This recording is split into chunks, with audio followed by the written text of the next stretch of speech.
Good morning, everybody, and welcome. Can you hear me? Is this on? Before we begin, I would like to remind everybody to please turn off your cell phones or put them on silent. Thank you. I am Rose Birkin, 1992 graduate of this Jacobs School of Medicine. I am Assistant Clinical Professor of Anesthesiology and also immediate past president of New York State Society of Anesthesiologists. I'm also past president of the Medical Alumni Association and a co-founder of DoctHERS Network. On behalf of our DoctHERS Committee and the Office of Medical Advancement, I welcome you to our third symposium, Reaching Your Potential Now. Through our network of leaders that includes physicians, dentists, scientists, faculty members, residents, and students, we are here to support, advise, mentor, sponsor, and learn from each other's experiences and challenges in the healthcare field. It is my pleasure to host this symposium, now in its third year, but first year in this beautiful medical school building. At our first symposium, we focused on negotiating skills. Last year, we focused on leadership development. And this year, we will address gender pay gap, your legal rights, and focus on empowering you as a professional. I'm thrilled to share the moderator role with our newest board member, Dr. Lauren Kuick, right there. She is the 2008 graduate of Jacobs School of Medicine. She is also our media expert in the DoctHERS Network, and she will be moderating our second half of this program. I also would like to give a shout out to Dr. Roberta Gebhardt. She's not here, but she's from Buffalo, and she's an incoming president of American Medical Women Association. So we're proud of our Buffalo roots. I would also like to thank our sponsors and exhibitors for helping our program to succeed, especially our main sponsors, UBMD and Medical Liability Mutual Insurance Company. Thank you for your support for our overall program. Our student leaders will highlight both sponsors during our lightning rounds by featuring speakers who will talk about their own experiences related to our theme. And also Milmic is raffling off Excuria Salon and Spa gift card, so be sure to put your name, and we're gonna announce the winner during our first break. Now, I hope everyone received the pin, the DoctHERS pin, and is wearing it with pride. This pin also includes a quote from Elizabeth Blackwell, the first woman to receive a medical degree, and she's our inspiration. Her quote is, "For what is done or learned by one class of women becomes, by virtue of their common womanhood, the property of all women." So I would like to start our program with a video.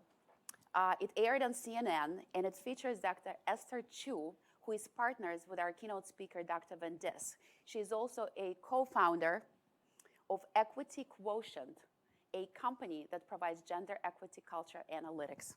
Texas is facing major backlash from female professionals after saying there's a gender pay gap in medicine because women, quote, don't work as hard. His name is Dr. Gary Tiguez. He made these remarks in the September issue of the Dallas Medical Journal, and so I just want to read the whole thing for you, quoting the doctor.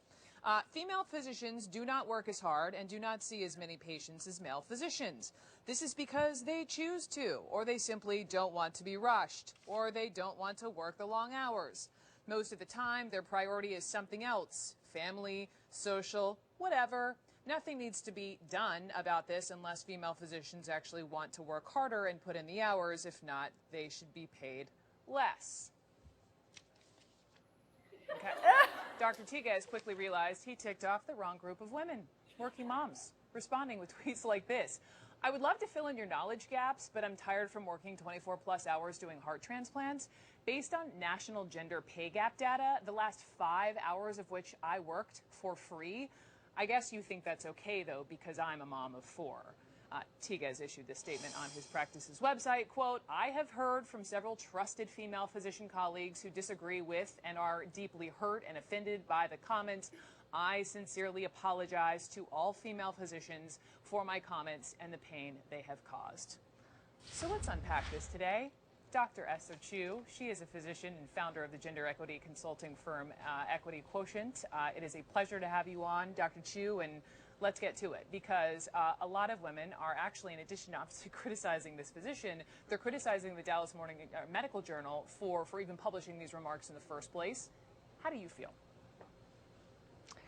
I was disappointed, but not surprised. I mean, it's really not just about Dr. Tigez. He is just a representative voice of commonly held views out there in medicine, and we see those views played out every day in the way that women physicians are treated. So it was disappointing, but certainly not a surprise to me.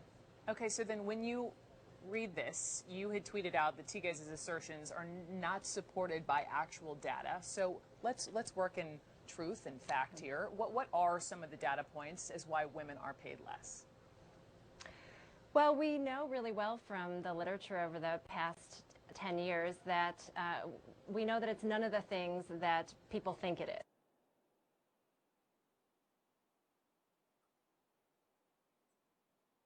This endangered species is getting help from some unexpected friends. The zebra and antelope. They're wearing IoT sensors connected to the IBM cloud. When poachers enter the area, the animals run for it, which alerts rangers who can track their motions and help stop them before any harm is done. It's a smart way to help increase the rhino population and turn the poachers into the endangered species. Hollywood full of all white men? It may be more than you think. The problem runs deeper than what you see on screen. A USC study points out the lack of diversity behind the camera. Just about a quarter of top Hollywood executives are female. Keep in mind, women make up a little more than half of the U.S. population.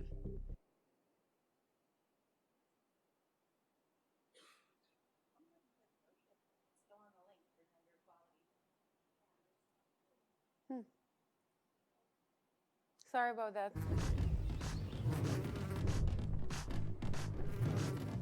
Gather new in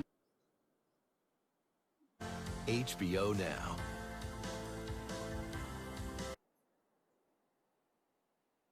Always something unexpected. Sorry about that.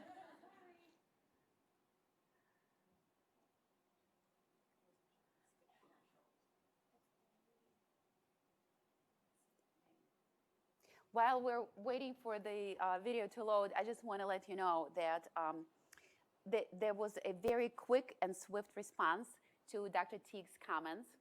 And one of them was from the American Medical Women Association, written by the president, Connie Newman. And I'm going to read a quote from that statement. HBO Now. And it resulted in him resigning from his leadership position at that institution. So he's no longer in a leadership role there. We can revisit it later. Okay, we'll revisit it later. So anyway, so one of the responses to this blatantly untrue statement was from American Medical Women's Association. And I'm going to quote, "His short statement is indicative of a much bigger and far more dangerous problem, far beyond the misguided, flawed musings of this one man. It represents common belief that not only still exists within our discipline, but quietly and pervasively continues to plague the entire institution of healthcare.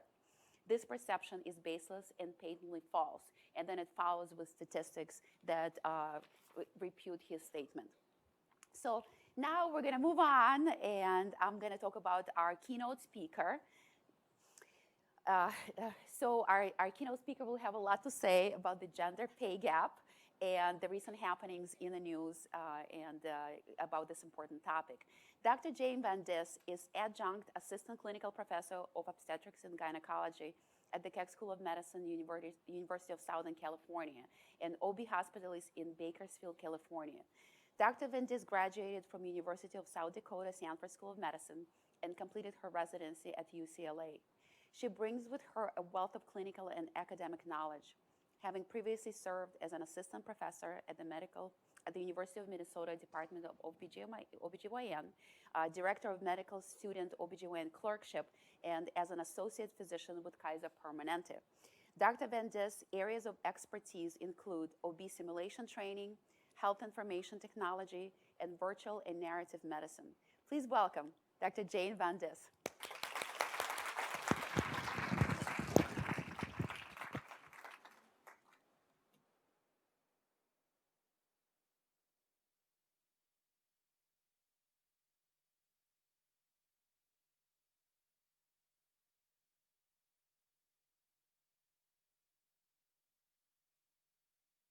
Been to Buffalo before, and I have to say it is absolutely so beautiful. I felt like last night I was in a painting looking over Lake Erie, and I just was absolutely floored. I'm actually from Michigan, so this all the talk of colder weather, it doesn't scare me. Thank you so much, Rose, for that wonderful introduction. I'm going to move kind of quickly through my slides. I probably put in too much information, so feel free to come up to me afterwards if there's more information that you want, or there's some studies that I passed by that you want to hear about. So I'm going to put a little timer on myself. So my talk today is called Mind the Gaps, Pay, Promotion, and Equity for Women Physicians. Oh, there we go. Okay, good. My only disclosure is, as you heard, I founded a company with Dr. Chu that is an app and a website that measures gender equity in the physician workplace. We haven't had any clients yet, but Dr. Teagues actually kind of helps us along. So my objectives for you today is to hopefully, oh, I must not be putting that cursor.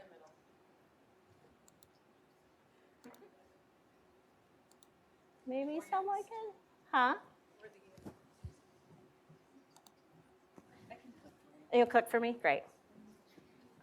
So my objective today is to give you information, some hard data, as Dr. Chu was going to refer to, about the pay gap, because hashtag it's real. I'd like to also talk a little bit about the wealth gap, because women oftentimes don't talk about money and how our pay gap contributes to our wealth gap, which allows us to pay for college and retire and all that good stuff. I'm going to talk a little bit about the promotion gap, and I'm also going to talk a little bit about workplace culture and how it is different for women. And I'll start out with some basic stats. So as everyone knows, women are 34% of the physician workforce. Women in hospitals are 75% of employees, 85% of the healthcare workforce. As of this year, over 50% of medical students, 50% of college graduates. However, women are 21% of full professors, 16% of deans, and 13% of chairs at the top 50 medical institutions.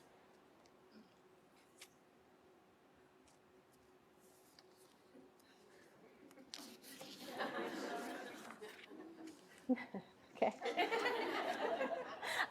So I've got some memes in here. I'm just going to let them sit where they lay. So I found this in one of Dr. Jagsi's articles. Dr. Reshma Jagsi is one of the nation's top researchers in gender equity. She's at the University of Michigan. She's Rad Onc. She's actually one of our advisors on Equity Quotient. And I thought this was interesting. Writing in 1821, Webb noted that the chief difficulty that confronts studies of gender differences is the impossibility that women and men do precisely the same work in the same place at the same time. Well, it's 2018 and we do exactly the same work.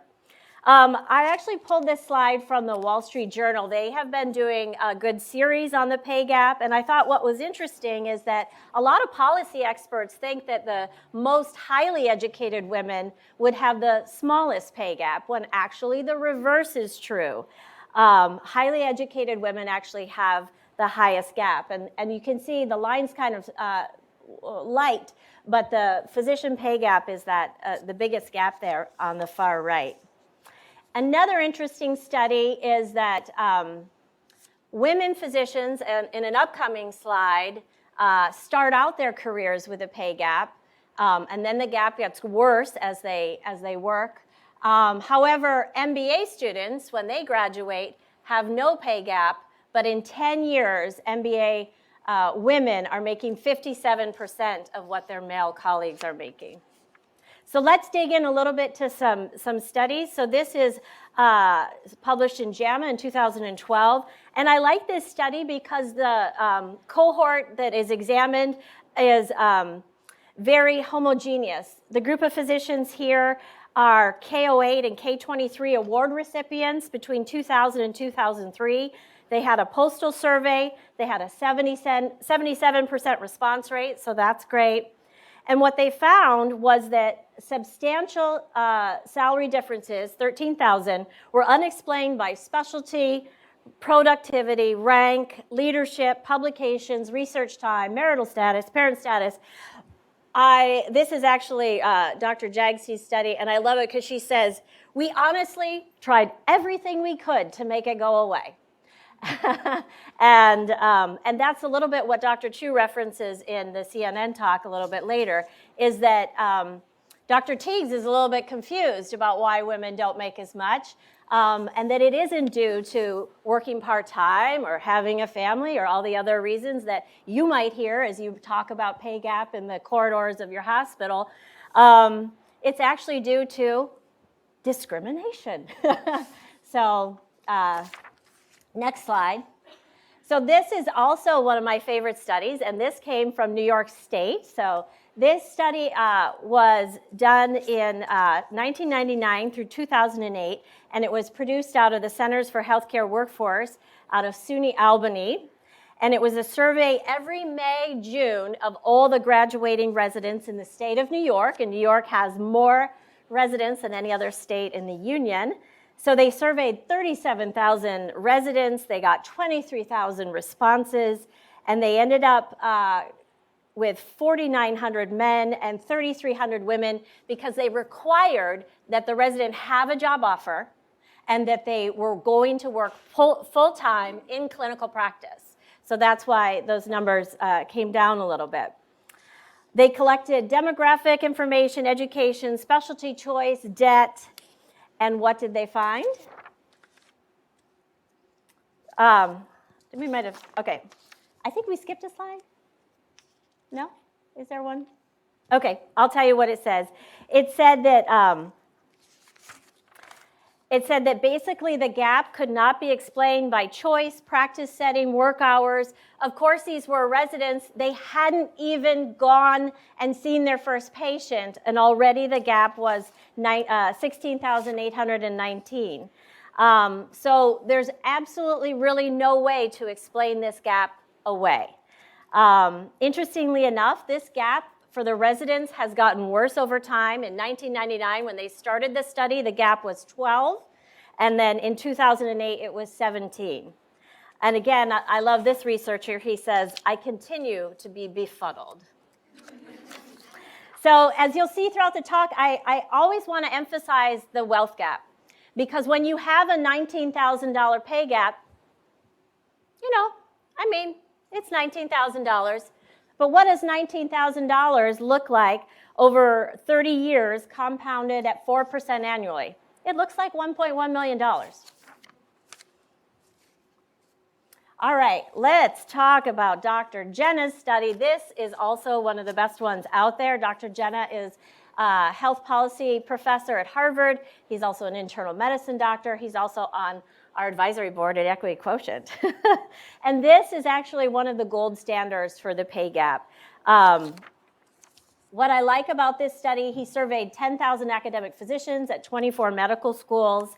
And what's really important in this study, I think, is all of the ways he cross-checked the database, right? Because there's a lot of people talking about the fact that the way that we're looking at the pay gap is inappropriate, that they're self-reported surveys, and you'll see with Doximity and Medscape, those are self-reported surveys.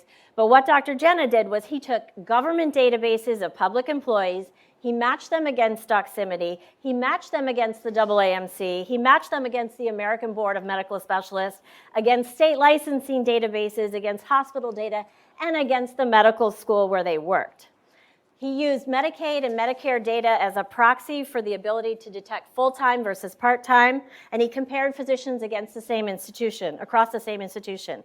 And after all that, he found a $51,000 unadjusted difference, or a 38% pay gap, and then after the multivariate adjustment, a $19,000, nearly $20,000 pay gap. So, pretty good data if you ask me. He also adjusted for sex, age, years of residency, faculty rank, NIH funding, lots of things. He noted that the limitations of this study, especially for peds and OB, are that obviously we don't have Medicare patients. So there could have been some confounders there. And then he did a look, he said, at incentive payments or payments that might be outside of the salary that gets reported to all those databases. And he had no information on race or ethnicity. And interestingly enough, when we look at this study, this is academics. This is public institutions. And what we know is that the private medical world, it's a lot worse. So 20,000 is pretty much the minimum. That's the floor. And it just goes up from there. All right, so let's look at Doximity, because this is a pretty big database. This is 65,000 full-time physicians. They have to practice at least $40,000 a week. But it is self-reported, right? So I guess if you want to lie on your income with Doximity, you can. They control for specialty, geography, length of practice, and hours per week. They did a multivariate regression. And these were the largest gaps that they found. And as you can see on the side, I put the absolute dollar amounts in there. And here are the smallest wage gaps and their corresponding specialties. As of 2017, with Doximity, there is no medical specialty where women earn more than men. And let's look a little bit at the wealth gap. So this is looking at neurosurgery, which has the largest gap at $119,000 a year. So compound that at 30 years at 4% interest, and you're looking at $7.3 million. And I think 4% is pretty modest, right? Some people are getting 6% returns. If you're at 6%, it'd be $10 million.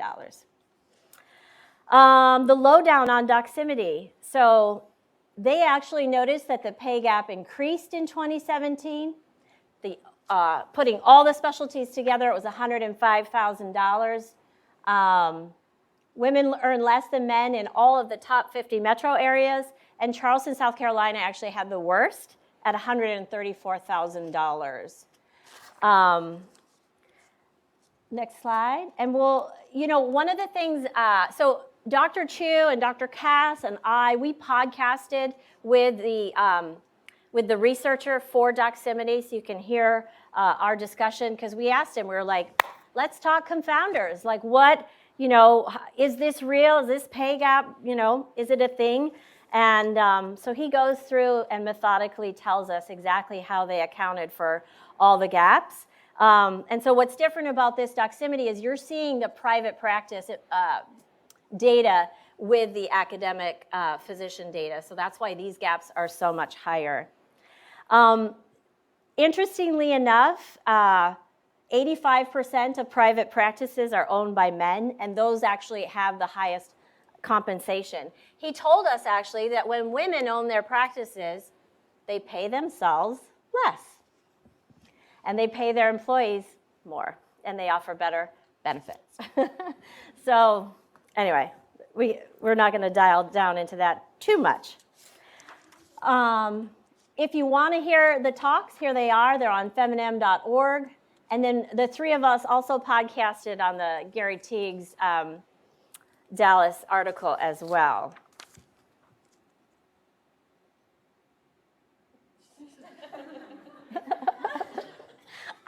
Chickens are my spirit animal. Okay, let's talk a little bit about physician compensation by Medscape, also a big database. They looked at 20,000 physicians, a little bit smaller than Doximity, 29 specialties, and they found that employed physicians represented 65% of their group versus 26% who are self-employed.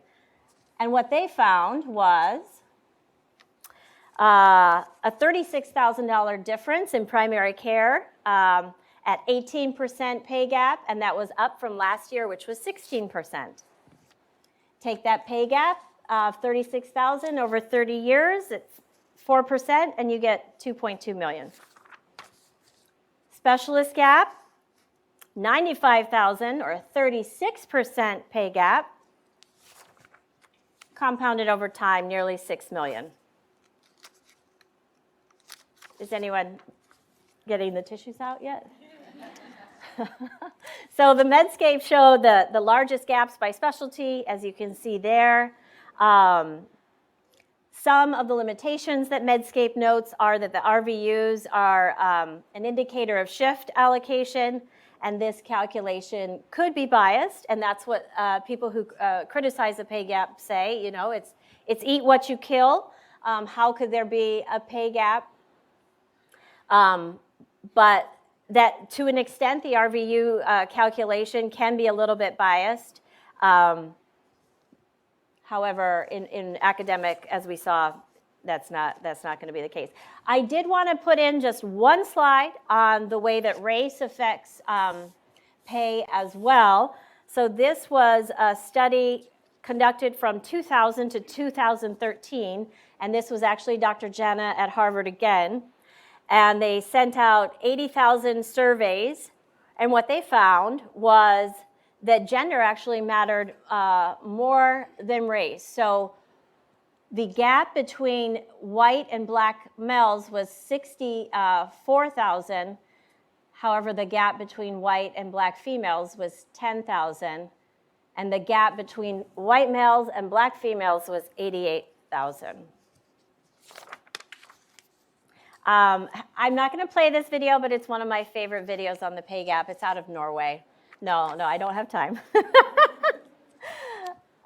Okay, so I want to talk a little bit about the wealth gap. Wealth gap, as you know, is salary plus time. And wealth is obviously the resources that we need for retirement, to pay for college, for financial emergencies. When our pay gap is lower, that ends up calculating our Social Security benefit. So the amount that we get at the end of our lives from Social Security is going to be less.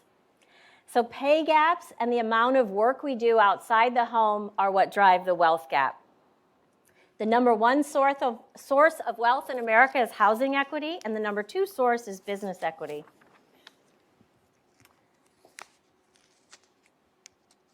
So let's talk a little bit about how women build wealth. Well, women get 2% of venture capital money in 2017. They call the women wealth gap the three-legged stool of savings, Social Security, personal savings, and then whatever program your employer or you contribute to. And interestingly enough, women women carry more debt. They have more school debt, they have more credit card debt, they have more mortgage debt, more vehicle debt. So what are the solutions to this? We'll talk about this more comprehensively, but pay equity, family care solutions, paid leaves, financial education. So here's Medscape's graph on the wealth gap. Only 2% of women retire with greater than $5 million compared to 7% of males. And 69% of women retire with less than $1 million compared to 53% of men. Let's talk a little bit about promotion. As we mentioned, we are 34% of the workforce, only 7% of journal editors. I like this study. This was done by Julie Silver at Harvard. And what she did was she looked at awards, which obviously go into the calculation of promotion. And what she found was that the total number of women receiving awards was much, much less than would be expected given our 34% participation in the workforce. She also noted that the number of women receiving awards in her specialty had declined in the last 10 years. Okay, everyone knows this study, right? This was in the British Medical Journal, and it's a little bit funny, but it's a little bit true. So what they did was they did a cross-sectional analysis between September and October of 2015. They used institutional websites to identify the leaders of departments. And what they found with 1,018 leaders at the top 50 US medical schools was that men with mustaches outnumbered women as department leaders. So they came up with something called the Mustachio Index. And as you can see, it's got a great p-value. We should all aim for having institutions that have as many women as there are men with mustaches leading the departments. Okay, I want to share this all with you quickly. This is the RAISE project. It's www.raiseproject.org. And this is a searchable database of awards in all of STEM. There are 244 awards in the field of medicine. But for bench research scientists like the two I met earlier, there are obviously awards in your areas of expertise as well. And women, obviously, as you know, don't get as many awards as men. So this is a way for women to search awards and to find candidates themselves or their colleagues who might be great recipients. They give helpful hints for writing applications for awards. So it's a really strong database.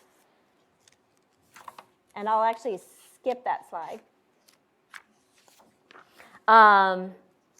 Okay, this is another one of Dr. Jagsi's articles. I like this one. This is about the gender gap in authorship. And here she looked at 7,000 authors of original research from 1970 to 2004. And what she was looking at was the number of women who were first author and last author, senior author, and how it changed over time. And what she found was that women were first author in 1970, 5.9% of the time, but that has risen to 29.3%. And that's across all of the journals that they looked at. The worst journal for women being first and last author was the Annals of Surgery. Only 6.7% of senior authors in 2004 were women. I'll skip this one. This is just that 10 out of 63, or 15.9% of editors-in-chief at our top journals are women. I'll skip this one too. This is a study about mentoring, demonstrating that women have the perception that they don't get as much mentoring in the academic institution as men do. I'll skip this one too, but it's obviously one of our faves, right? This is Dr. Jenna's showing that women internists had much, much lower rates of death and readmission. Okay. So chickens are my spirit animal, and coffee is coffee. For those in the room who are members of the Physician Mom Group, you might remember this survey. Actually, Dr. Chu is on this paper, and it was a survey, a cross-sectional survey conducted over 45 days. 5,782 women responded, and those were some of their self-reported feelings about discrimination in the workplace. This is a study that just came out, and I know there are very few OBGYNs in the audience today, but I read this summer, and I was like, oh, I was crushed. So we graduate 85% women in our specialty, right? We deliver babies. We start families. That's our job. However, 83% of our program directors in our residencies think that becoming a parent in residency negatively affected their performance. 71% of our program directors of residency in America are not aware of ACOG's policy statement on parental leave. Anyway, I mentioned that Charleston has the highest pay gap in the nation at $134,000. Interestingly enough, the women in physicians at the Medical College of South Carolina got a little bit upset this fall because their promotion in pay was docked if they ended up having a child that year. So because the RVU calculation was based on the number of RVUs that they were able to produce in a year, if they had a child, then they basically got penalized for that whole year. So they're addressing that. Okay, I love this one too. This is the Annals. In 2014, a survey of young physician researchers, 74% response rate, 1,049 academic physicians. And what they looked at was how much are women working outside of the job. And interestingly enough, 86% of women have a spouse or a partner who works full-time, compared with 45% of male physicians. And on average, we spend 8.5 hours more per week on domestic activities. And we wonder why our burnout rates are so much higher than men's. This one I thought was interesting, and I know there's some lawyers in the room. So this was published in the Mayo Clinic, also Dr. Jenna's work. And he looked at married physicians compared to married lawyers, and they were interested in the differences in hours, minutes rather, spent on two things, housework and childcare. They broke it up. And what they found is that female MDs with children spent 100 minutes more on both housework and childcare. And as you see at the bottom, when you break it up, they spent 56 more minutes a day on housework and 53 more minutes a day on childcare. And female physicians and female lawyers were pretty similar in the amount of time they spent on those activities.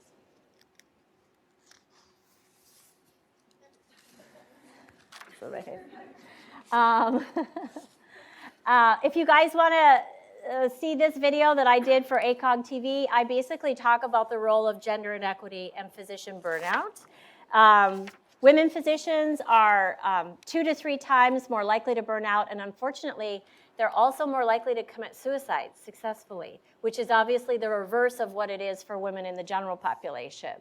So if you think that all this stress doesn't have a toll, it has a really, really big toll.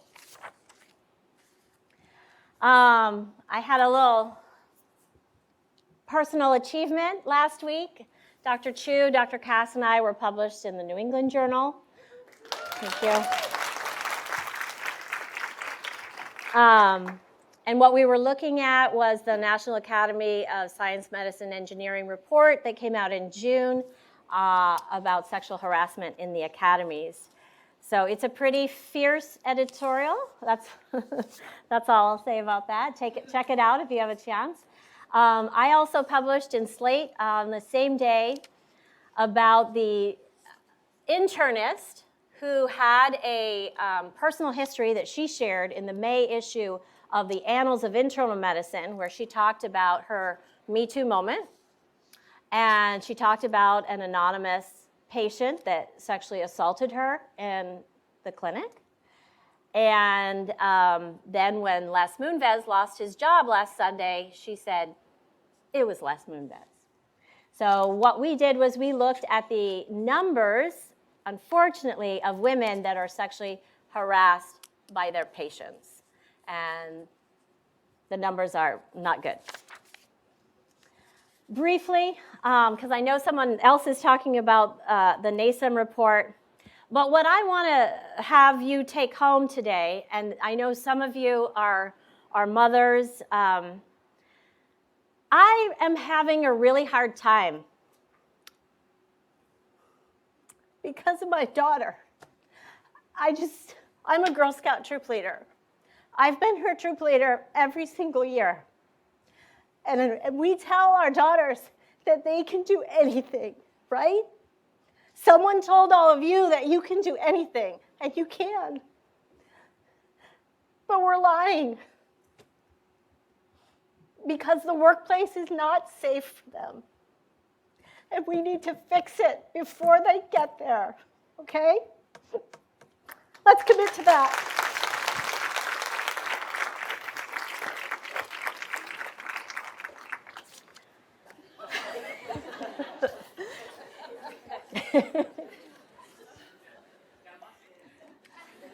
He's got a mustache. Okay, I'm almost wrapping up here. So I want to talk a little bit about what it's like for us in the workplace. I moderate a 3,000-member OB Mom group on Facebook, and we refer to ourselves as the bees because we've claimed that word, bitch, and we say, hey, bees. And I just want to point out that all the qualities that oftentimes are for strength, you speak with authority, you run codes, you're really confident. All these qualities in a man typically show that he's a leader, that he's an executive. But a lot of times for us, they're pejorative. When men express anger, they're more credible. When we express anger, we're more emotional. When men's anger affects them, it's about the external circumstances. It's about everything out there that happened to them. When we're angry, it's about how we're losing control and we don't have enough strength. Men are forgiven for behaving badly because the assumption is that they're well-intentioned.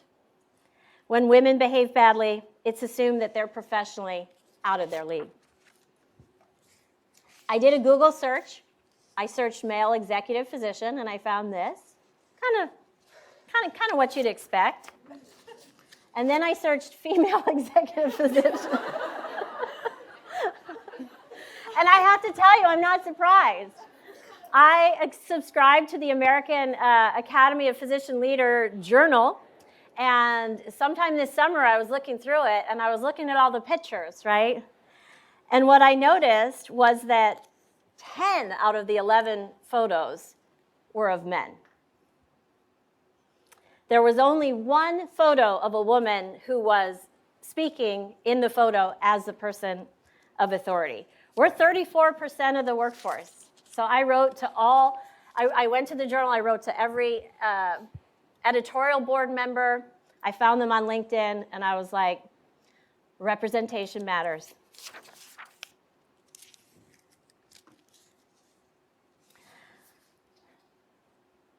Interestingly enough, women are socialized to think that they need to be at a certain level of expertise to hold a specific qualification. I love this study, as many of you know, the Grand Round study, showing that women are introduced by their professional title only 49% of the time when the male speaker, the male introducer, whereas women introduce men by their professional title 95% of the time. Social science tells us that changing the gender of a CV from male to female lowers assessments of competency, commitment, leadership, salary, and likelihood of hire. And I would say I would totally let these women operate on me. So where do we need to go? These are my recommendations for what we need to do to get there. We need a safe workplace. We need women at every leadership level. We need support and training. We need salary transparency. We need assessment of our culture. We need family and medical leave policies. We need gender equity in hiring, pay, and promotion. Annual reports out of our institutions on harassment, on-site childcare. We need to improve mentorship and sponsorship programs. We need to amplify the voices of women across all platforms. We need to advocate for women in prestigious roles. We need to create awareness of gender bias in journals and awards. better support for return to work, and encourage more women to enter the discipline. My last slide is just what I'm doing. So I founded Equity Quotient. I write with my business partner, Dr. Chu. We formed a 501c3 nonprofit to do research in gender equity, speaking, amplifying, and mentoring young women.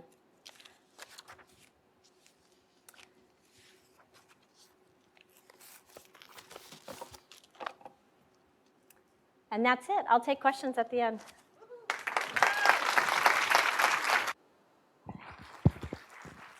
Thank you so much, Dr. Venges. That was absolutely enlightening and fantastic. So we'll take about 5 minutes for questions, and then at the end of we'll do questions after. Okay, I guess for the sake of time, because we started a little later, we're going to take a break. We're going to do a question and answer session at the end of our speaker session. Okay, so right now we're going to take a little break, about 10 minutes break, come back here, and we're going to do our first lightning round with our sponsors. So we'll see you in about 10 minutes.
Yeah.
Okay, we're back.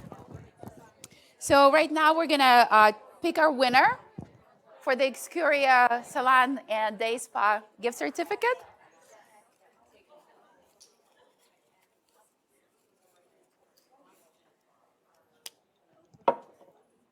Okay, and the winner is Larissa Miras. Oh my God. Okay, congratulations.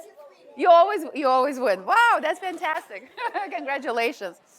So I would like to introduce Katie Tong. She is one of co-presidents of DoctHERS, and she will introduce our next speaker for the first lightning round.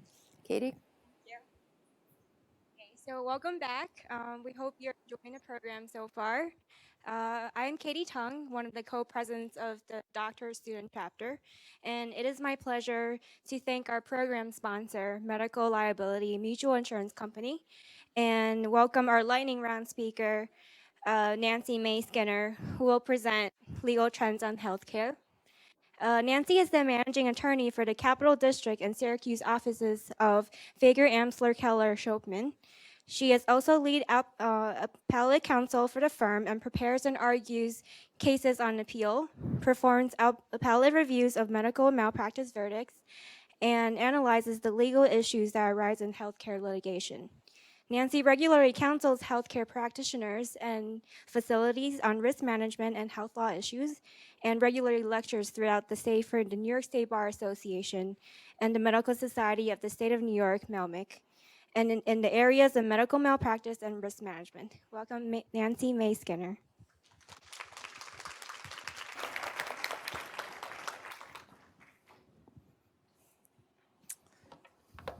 Thank you very much, and good morning.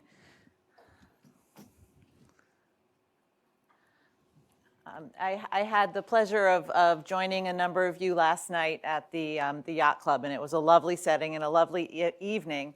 I spoke with some remarkably bright and passionate medical students who shared the concerns they have about medical malpractice liability and how daunting it is to consider the prospect of a patient suing them.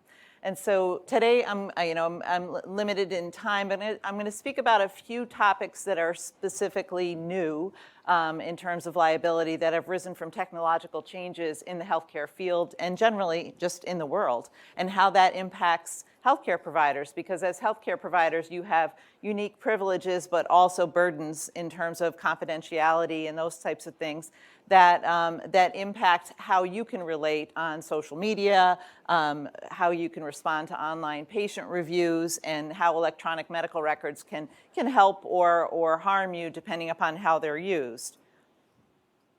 So just starting out with social media, some of the facts and figures. How many people are utilizing social media? Basically everyone is, and all hospitals now have Facebook pages. They're tweeting.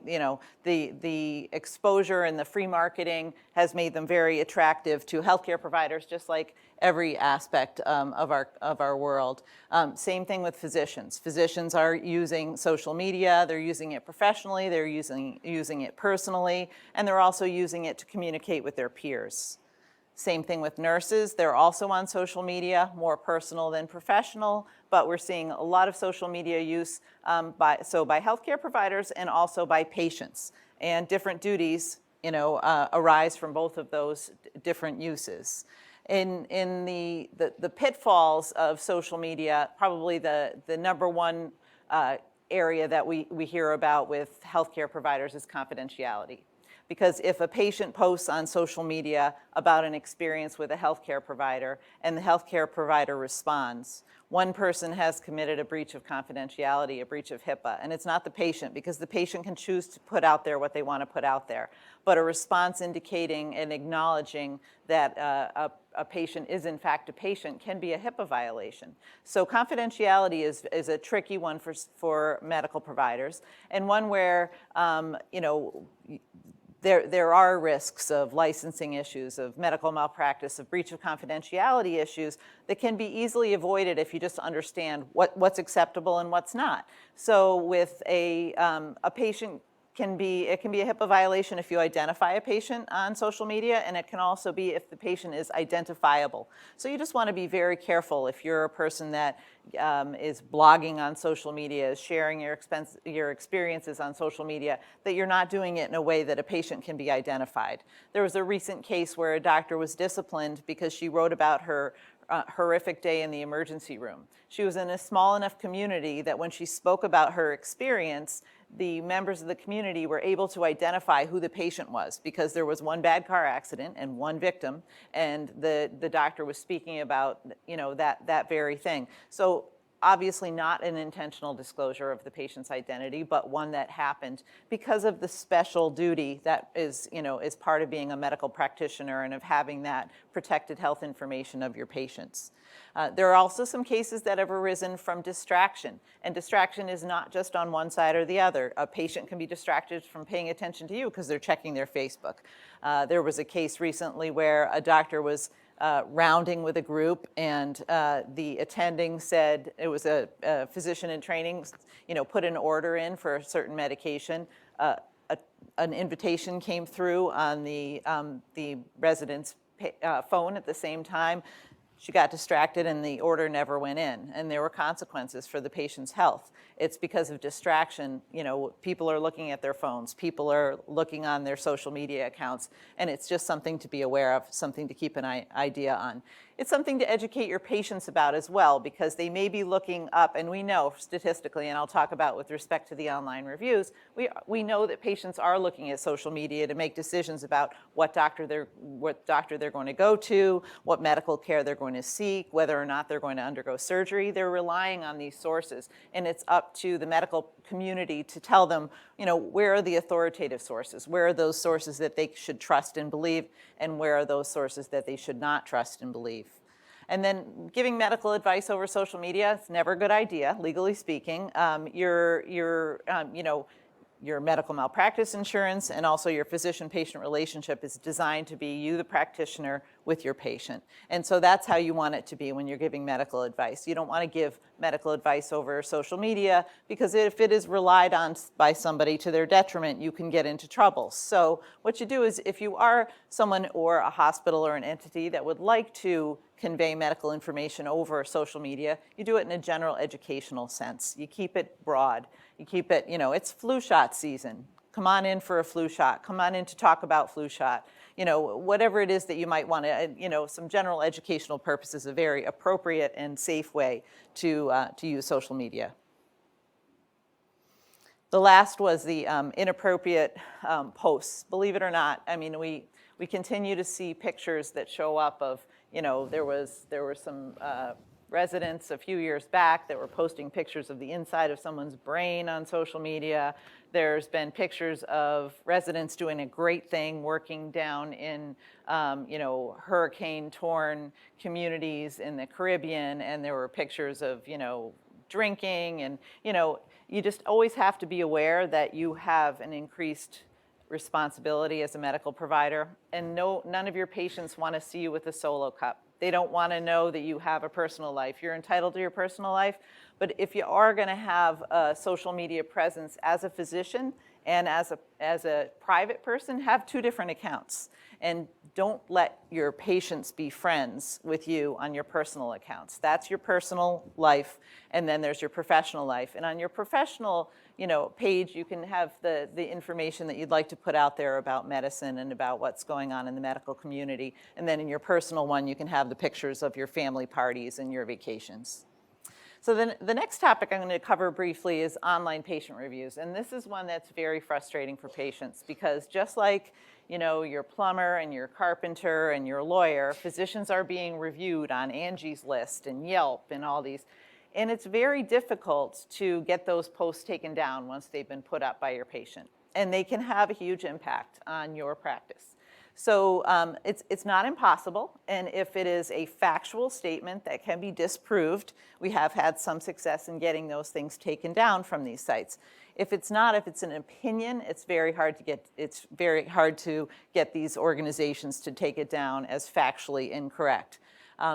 It's seen as a public service to be giving out opinion that patients have about a medical care provider.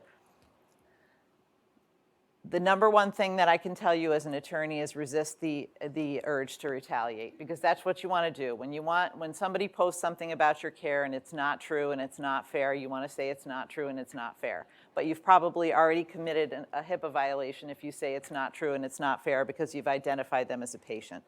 So, always take the high road.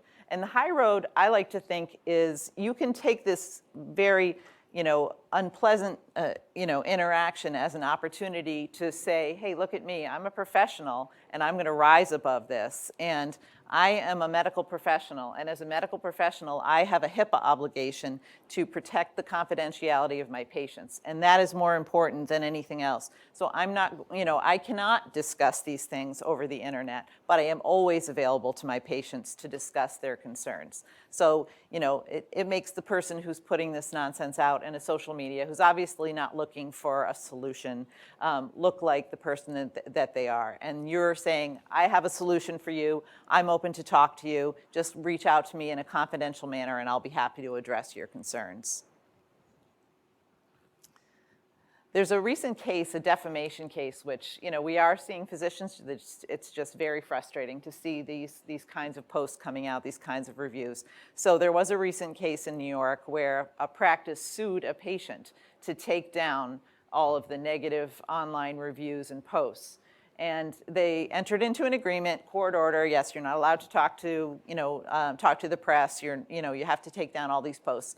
And then the New York Post contacted the patient, and the patient was just a little bit too starstruck to say, no, I'm not going to talk to you about this. So talked about everything all over again, got everything going again, and made it even worse because the slant of the article was, we're being quieted by this medical practice and the law that aren't allowing us to speak about our impressions.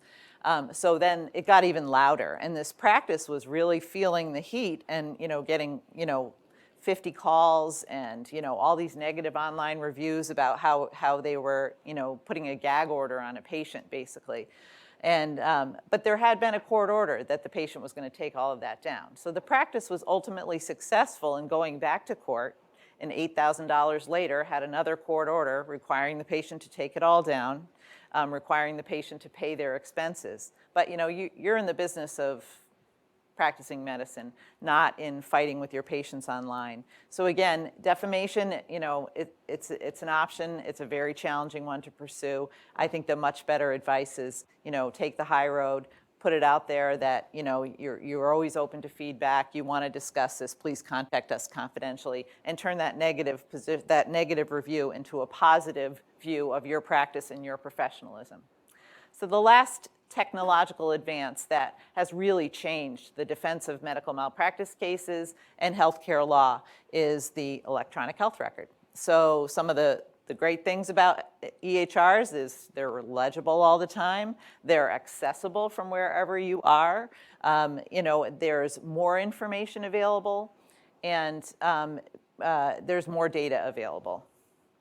Like everything with all of those things, there are some things that aren't so great about having all of that. Now there's going to be, as I think you spoke of, the issue of if you have an electronic data in front of you that you have to worry about when you're interacting with your patient, how much interaction is there going to be with the patient versus the computer screen? And that does lead to some patients feeling like they're not being interacted with during a visit.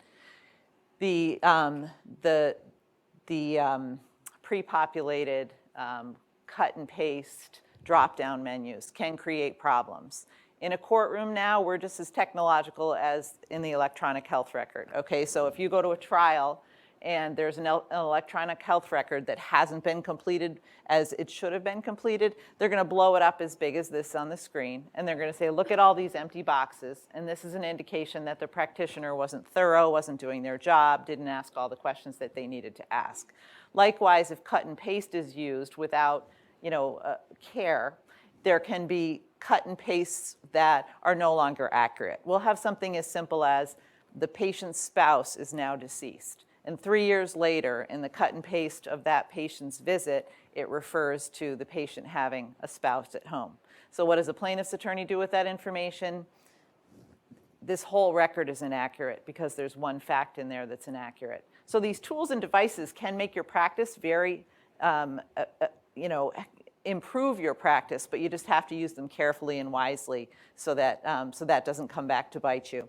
And then the data, there can be arguments that, how much of that data are you required to go back and look at? If you have that data available to you, do you have to look at it? And there's actually some good law that's coming out on that, depending upon what your circumstances are, what data is available, what is reasonable is, fact specific.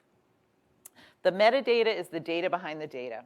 So I'm going to finish with this point because this is one that now comes with every medical malpractice case essentially that we see, is that in addition to the medical record, they ask for the data behind the data. So that's the audit trails that tells everyone, who has accessed the medical record, and the metadata that tells how long somebody's been in that medical record. So if you have a radiology case and it depends upon, whether or not there was an appropriate read of a film, of a scan, how long was the practitioner looking at that? They can tell that from the metadata. They can tell how long you were in the record. They can tell who was in the record.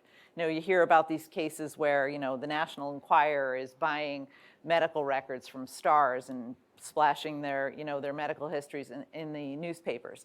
That's because they can get a hold of this information through technology that they couldn't previously obtain. So now HIPAA regulation and the government looks at audit trails to see who was in the medical record and why.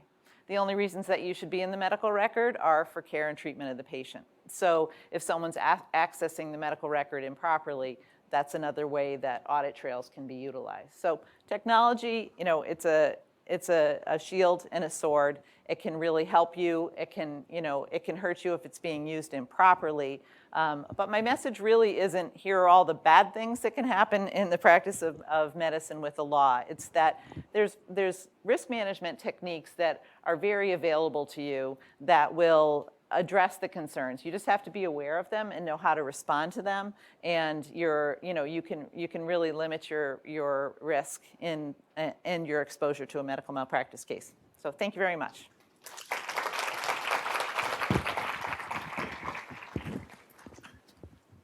Thank you very much. So now we're going to continue with the second speaker.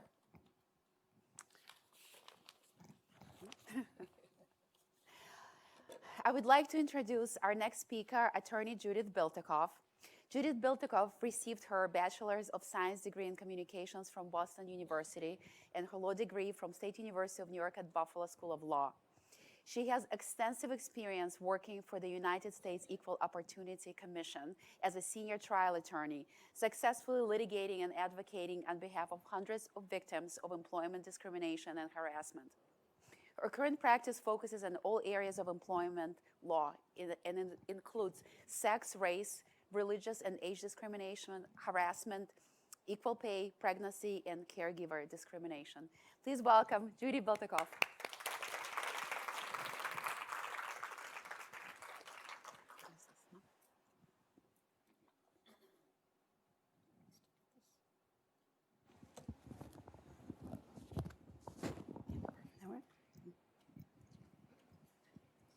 Good morning. I'm honored to be speaking to so many accomplished women in medicine today, and see a few men in the audience.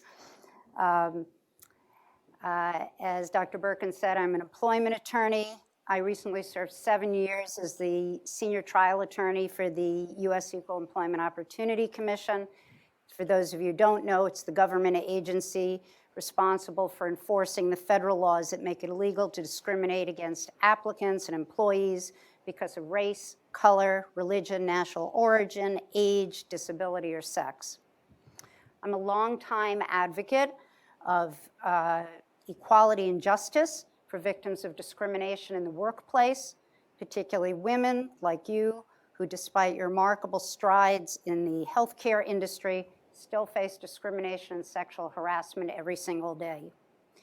In 1991, when I entered law school, my UB Law School class was the first class at UB that had reached just over 50% female enrollment.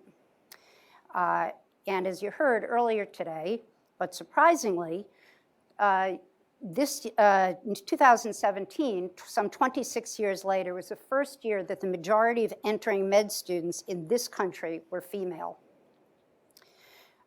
Today, there's more than double the number of male physicians in this country than there are female, and in surgery, only slightly over 19% of the doctors are women. So despite your remarkable advances in the field of medicine, the reality is that male doctors still dominate the healthcare industry. And that's at every level, from medical students to surgeons. And regrettably, sexual harassment has become pandemic in the field of medicine. There's a male-dominated pecking order that's created an industry culture with a systemic bias that continues to protect a male hierarchy of moneymakers and medical superstars that tend to be male.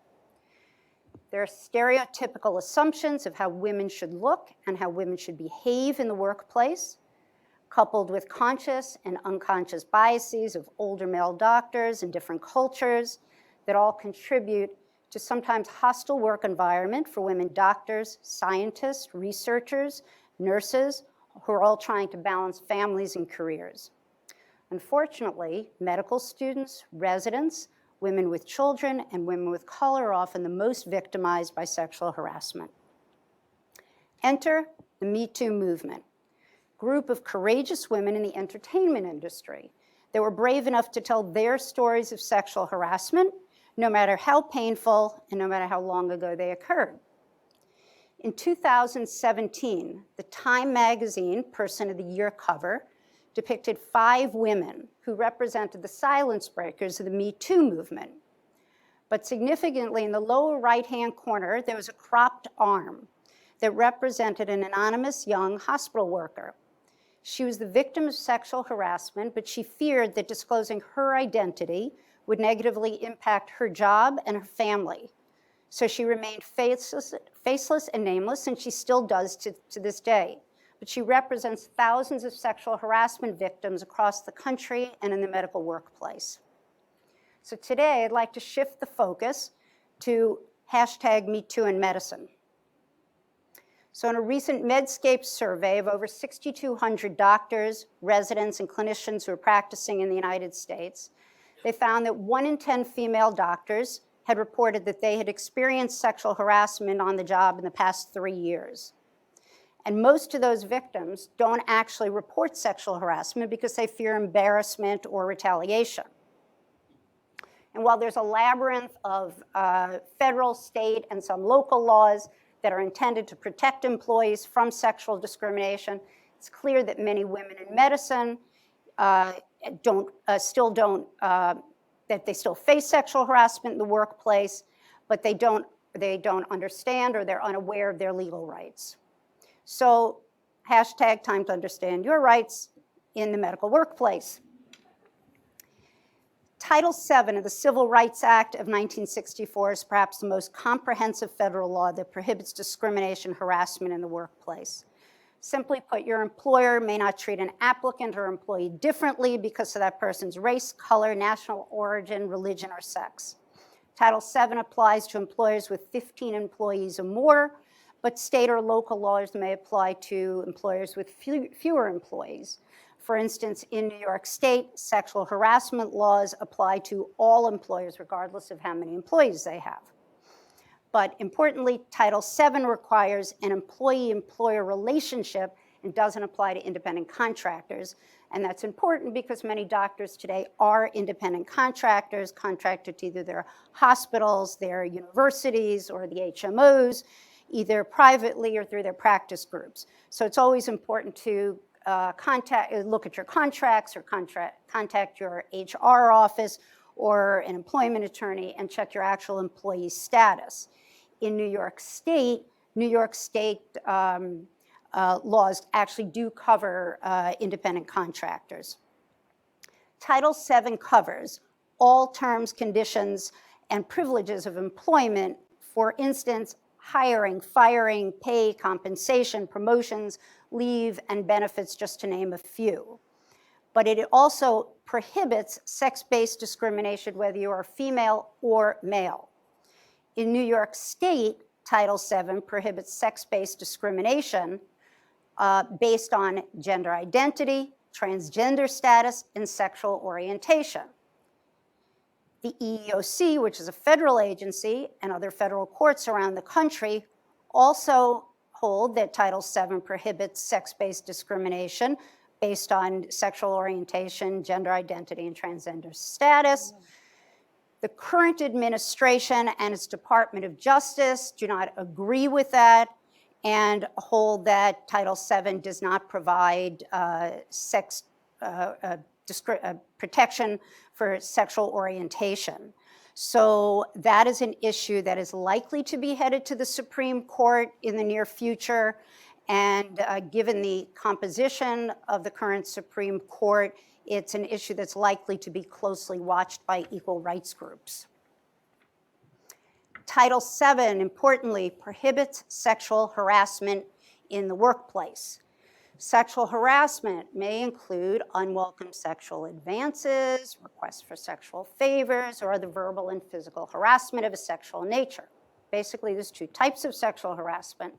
The first is called quid pro quo, loosely translated, this for that. Job actions that depend on sexual favors like promotions or improved working conditions, or threats to deny job benefits for rejecting sexual advances. So if your supervisor or a doctor you're attending asks you for a date or tries to coerce you into having a sexual relationship, and you reject that advance and you don't get your raise or your promotion or the rounds that you think you wanted, that would be quid pro quo. The other is a hostile work environment, which involves discriminatory behavior or conduct because of sex. It needs to be unwelcome and so severe or pervasive that a reasonable person in an employee's position would consider that conduct to have created a hostile and abusive work environment. And that harasser could be your supervisor in another department, could be a coworker, a patient, a visitor, or even a third-party vendor. And the victim or the harasser could be male or female, and the victim or the harasser could be male, female, or the same sex. Sexual harassment takes many different forms in the workplace. It could be discriminatory intimidation, ridicule or insults.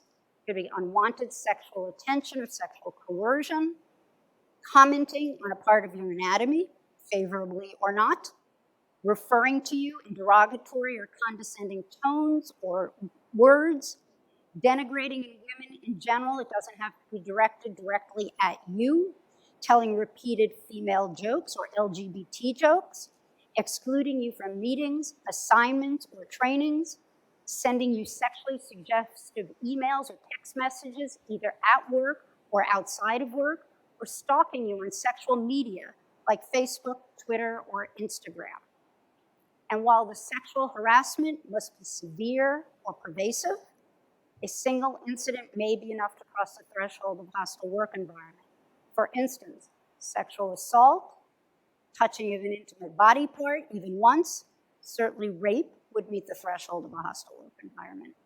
And a single incident of sexual harassment by your supervisor or somebody with the authority to make an adverse employment action, such as hiring you, firing you, promoting you, failing to promote you, demoting you, would certainly cross the threshold of a hostile work environment.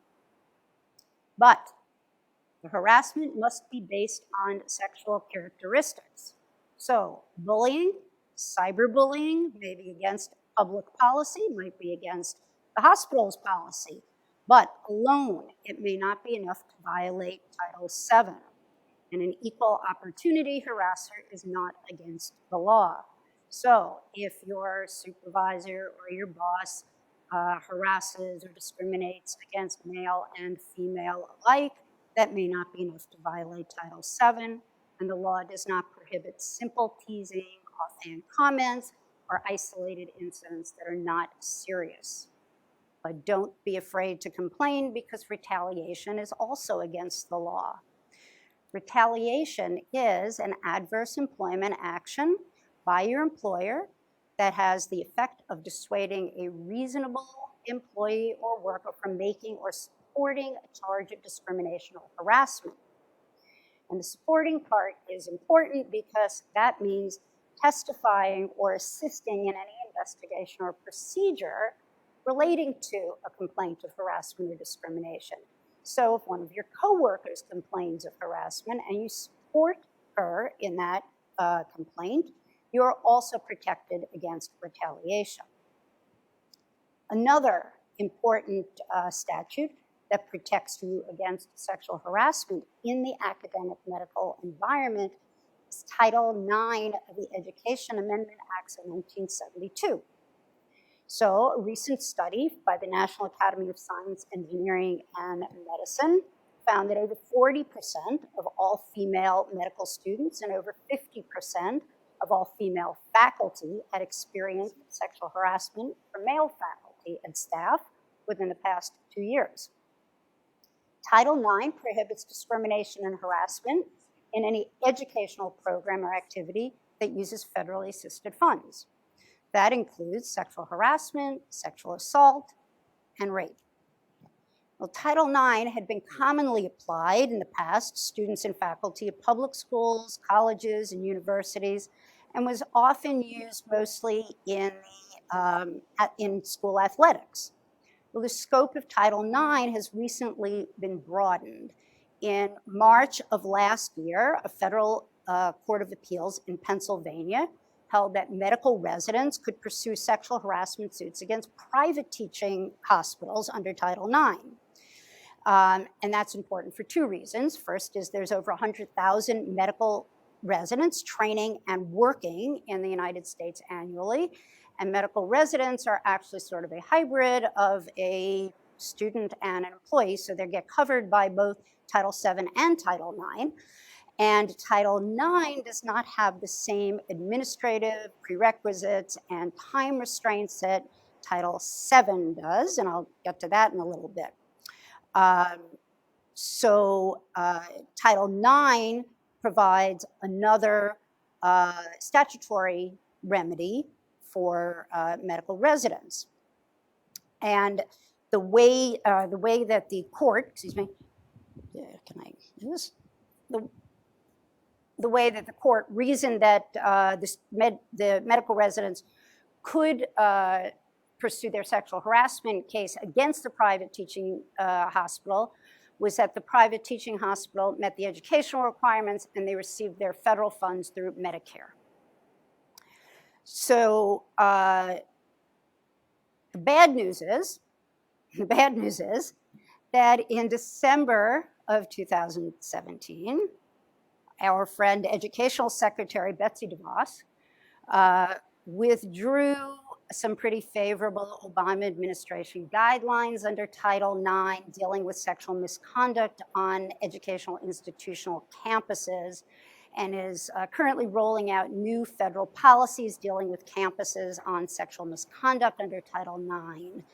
The new rules call for greater rights for the accused of sexual harassment and sexual assault, narrow the definition of sexual harassment, call for reduced liability of educational institutions and administrators, and call for a higher legal standard giving the presumption of truth to the accused sexual harassers. And the proposed rules are expected to be permanent this fall after some public comment, but without an act of Congress.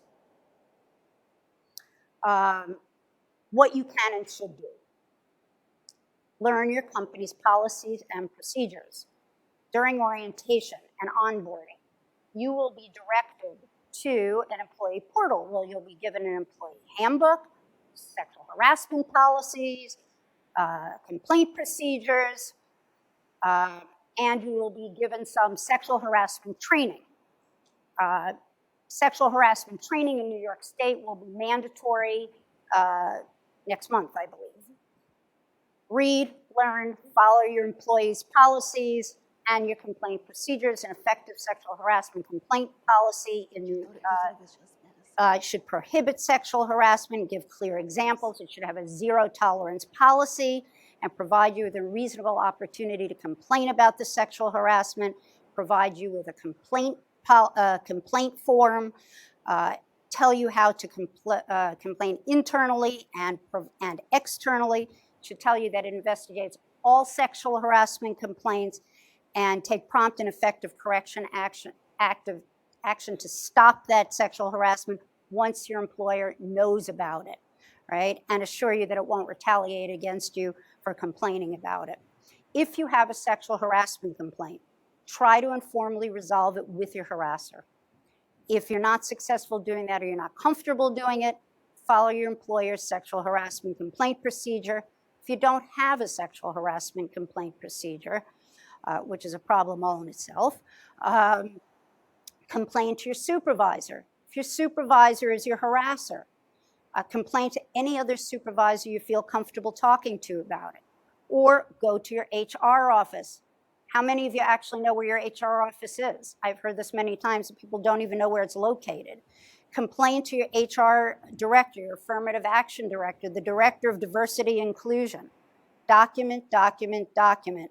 It's not necessary to put your complaints in writing, but it makes a stronger case and it will help you remember your details. If you don't get a response, follow up, but don't be afraid to complain. Retaliation is illegal. If you don't get a resolution or your sexual harassment continues, contact the EEOC or consult an attorney.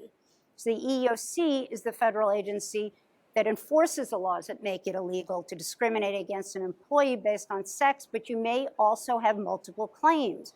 You could have a claim that also based on race or color, national origin, pregnancy, sexual orientation, disability, and age. The EEOC can assess and file all those claims. They can file and protect your federal and state claims. You can also file a claim with the New York State Division of Human Rights. But time is of the essence. There are administrative prerequisites for filing discrimination or harassment claims under Title VII and under federal laws. Generally, you have 300 days from the last day of the discriminatory act to file your charge in New York State. And just because your employer tells you that they are investigating your claim, the clock is still ticking. So you can contact the EEOC through their website, through a public portal. They have an office in downtown Buffalo. You don't need an attorney to file a charge. It's always advisable to consult one. The investigators will assist you in filing a charge. They'll send a copy of that charge through the portal to your employer. They'll give you an opportunity to mediate the charge. If you're not successful mediating it or you decide not to do that, the EEOC will investigate the charge, make a determination on the merits, and eventually send you a notice of your rights, and then you'll have 90 days to file a lawsuit. Some cases, the EEOC attorneys may choose to litigate the case themselves, depending on the merits of your case. But make no mistake, the Me Too movement in medicine is working. Dr. Lauren Pinter-Brown had been the head of the UCLA Medical Center Lymphoma Program since 2005. She had excellent peer reviews and accolades, and she had claimed that she was discriminated against on the basis of sex and retaliated against by her employer for complaining about the discrimination and harassment. After she began complaining about the harassment, her research privileges were suspended, her title was stricken, and her reputation was irreparably destroyed. And then she was ultimately forced to resign. She repeatedly complained about the harassment to UCLA, but her employer failed to take any meaningful corrective action. In February of this year, a jury of her peers awarded Dr. Pinter-Brown $13 million in damages. So you can stop gender inequality in medicine. And the more women like you who understand their rights and have the courage to speak out about discrimination and sexual harassment in the healthcare industry, the easier it will be for the next generation of women in medicine to speak out and be believed. Thank you.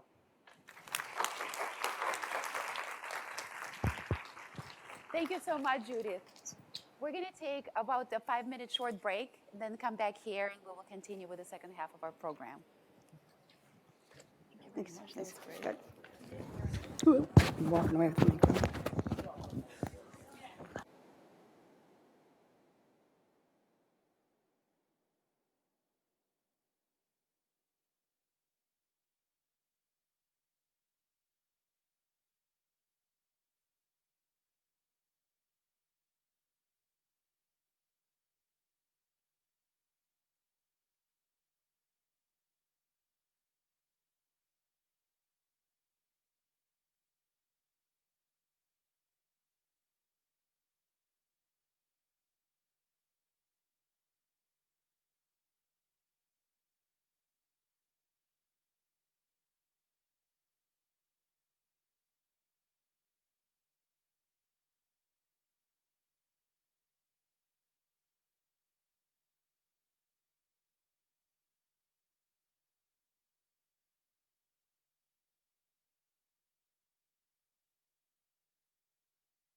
Okay, everyone?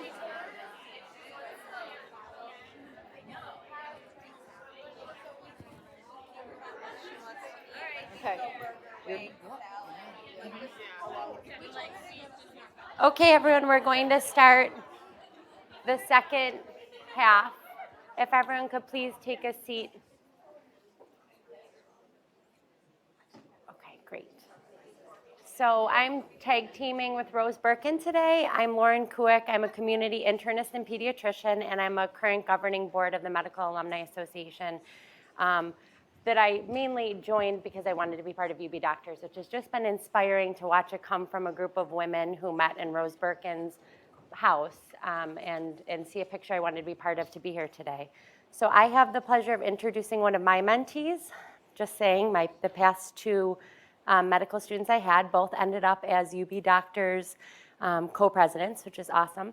So today I'm going to be introducing Lisa Samuels, who's class of 2021, who's co-president of the Doctors Student Chapter and UB Heals.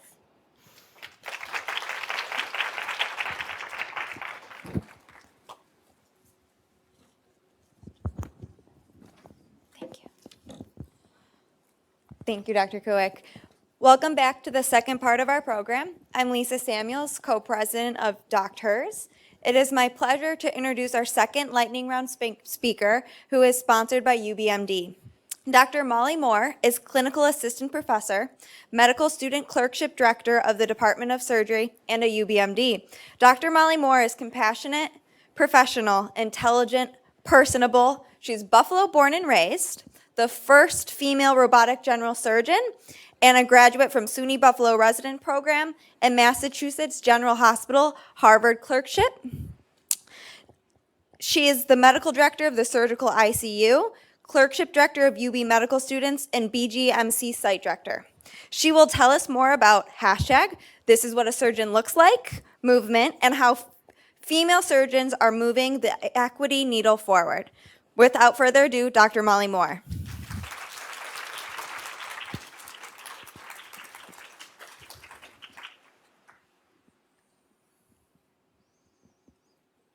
You're welcome. All right. Good morning, everybody. Especially to all the medical students who are here, the first years and the second years. I am sure I would have still been sleeping at this point on a Saturday morning. So you're much more of a go-getter than I was. I think we're going to hear a little bit later on about something called imposter syndrome, and I will be completely honest with you, I kind of have a little bit of that right now. I was sitting here last year during the conference, never thinking that in a year from now I would even be asked to speak at something like this. So that's it's remarkable for me that you even think that I have anything worthy to say.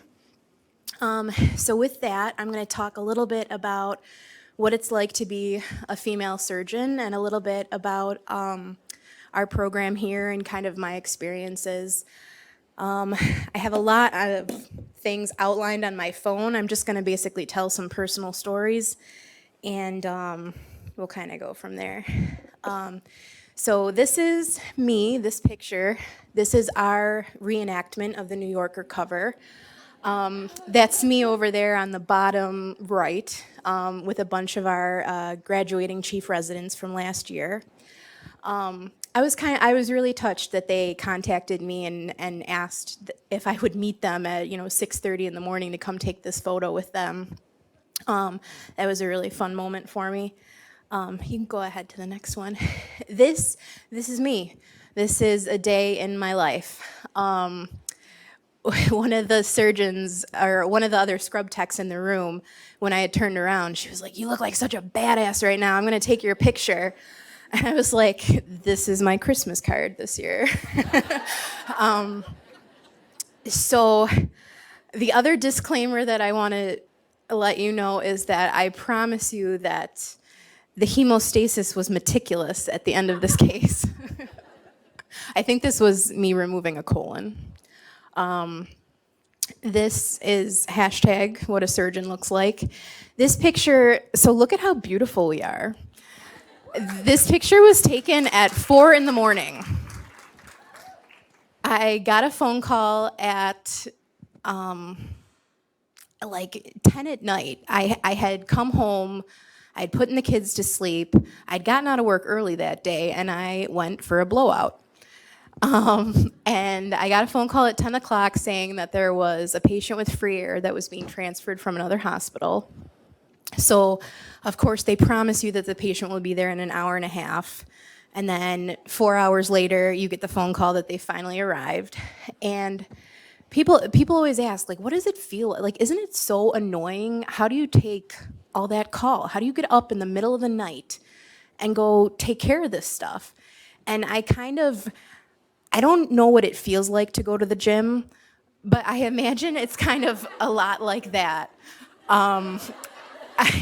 It sucks when that alarm goes off and you have to get up and go.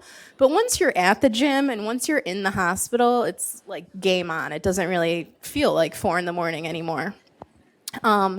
So we were operating on a female. We had a female anesthesiologist. All the residents that were with me and the medical student, we were all female. There was a female nurse practitioner on in the SICU that night when we dropped the patient off. And every time I have a moment like that, it's an extremely humbling experience to see like how far we've come, and that my blowout is still fully intact. This is me and one of my favorite scrub techs, Christine, and that's the robot that you see behind you there. I started training on the robot 2 years ago, and I did not want to do it at all. I'm a trauma surgeon. I'm an acute care surgeon. I like to take care of emergencies. I always used to like to brag about how I'm a maximally invasive surgeon. Why would I want to monkey around with little tiny ports? That's just ridiculous and not at all cool. But I did it because someone said something to me.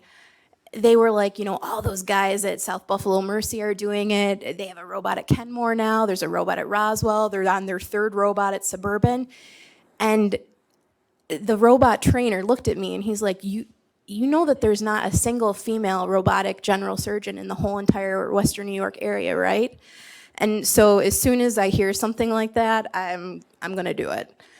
So I did it, and it sucked at first. And because we tend to not like things that we're not naturally good at. And this was like the first, I really had to commit and train, and it's very different than trauma surgery, obviously. I had a great robot trainer who's a friend of mine, but he's a man. And I basically was mansplained how to operate on a robot for 3 straight months. So they're with you for your first 30 cases. And it's like having the worst backseat driver of your life. And he went on vacation one week and he wasn't there. And everybody in the room was like, damn girl, do you know how much faster you sew when Kevin's not in the room? And so I am not very polite, and I'm too polite sometimes, and I'm not very good at telling people to get out of my OR. But when he came back the next week, I said, I'm really gonna need you to sit this one out, big guy. And so he stopped coming. So from case 31 to now I'm at 145, I do them completely by myself. There's no robot, anyone there. It's just me. And my console time is cut in half. I'm sewing much faster.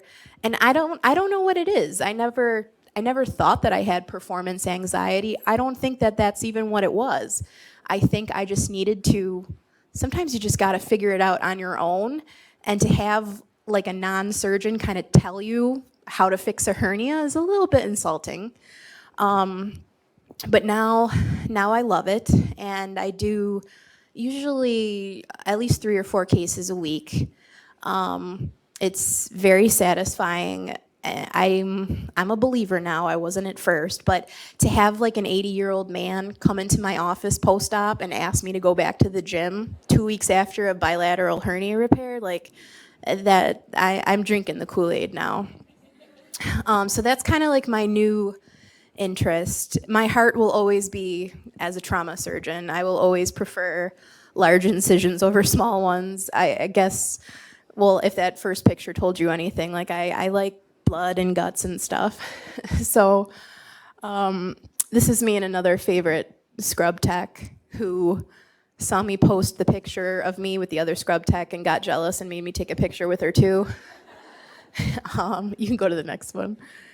This is me and one of my mentees, Tracy, just clowning around. And I am including this just to stress the importance of, female mentorship. There's a favorite saying that I have. I'm sure you guys have all seen it. Sometimes it's posted with a picture of a pineapple and a crown.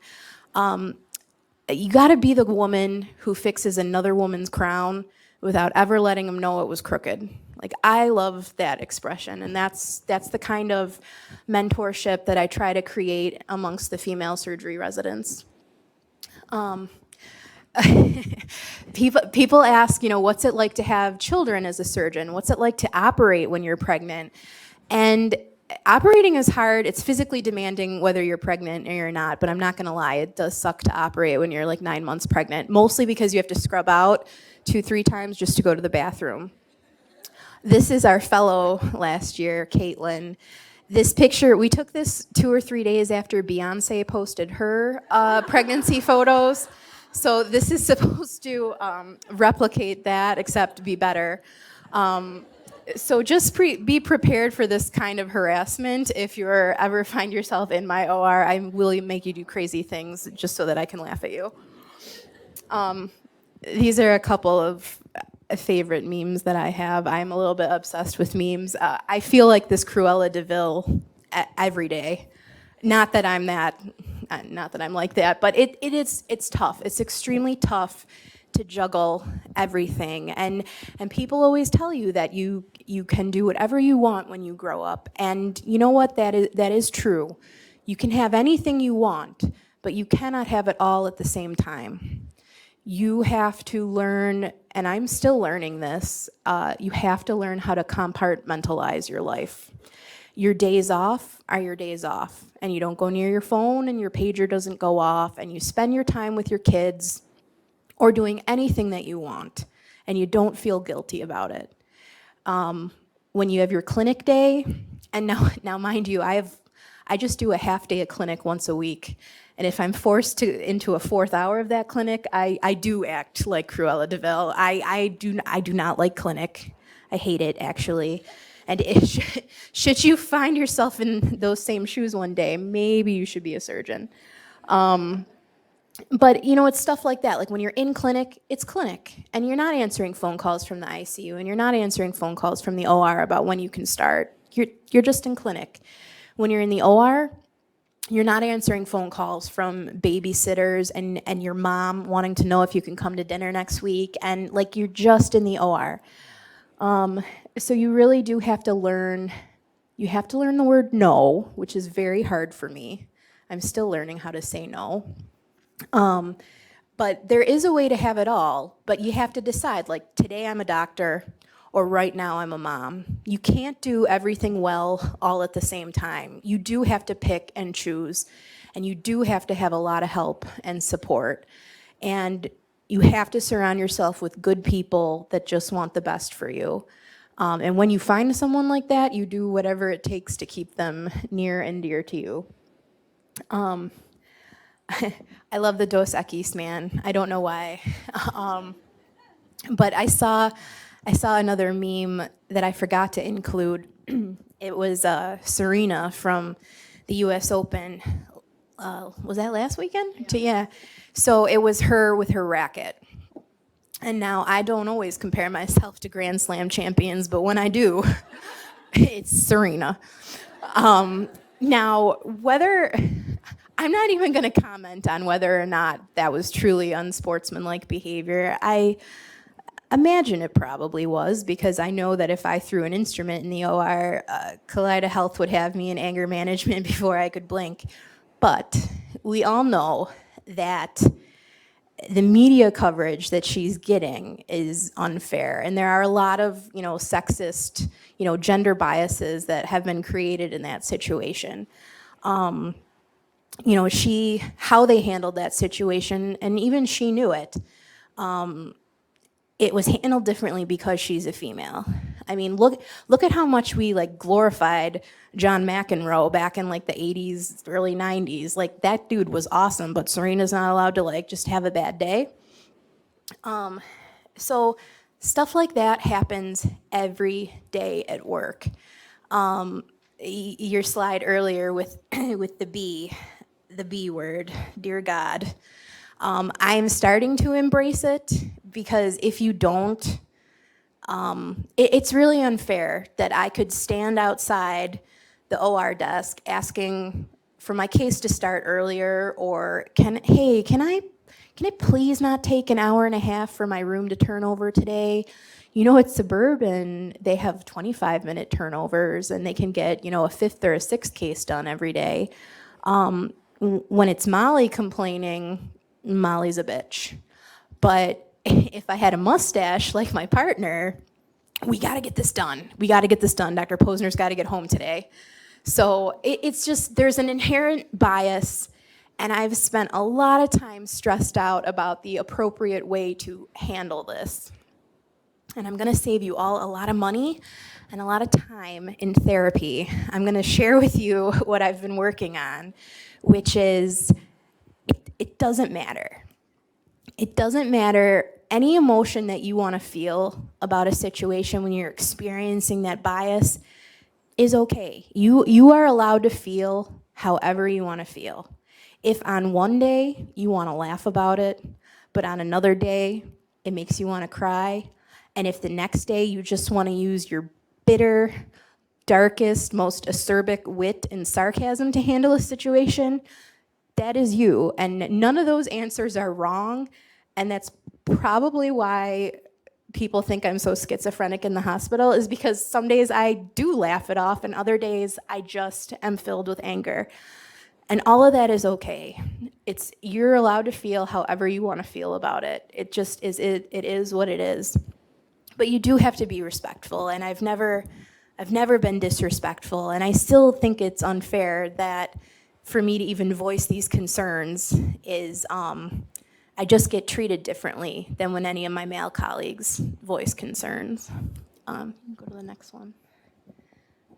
This is my favorite right here, this little girl.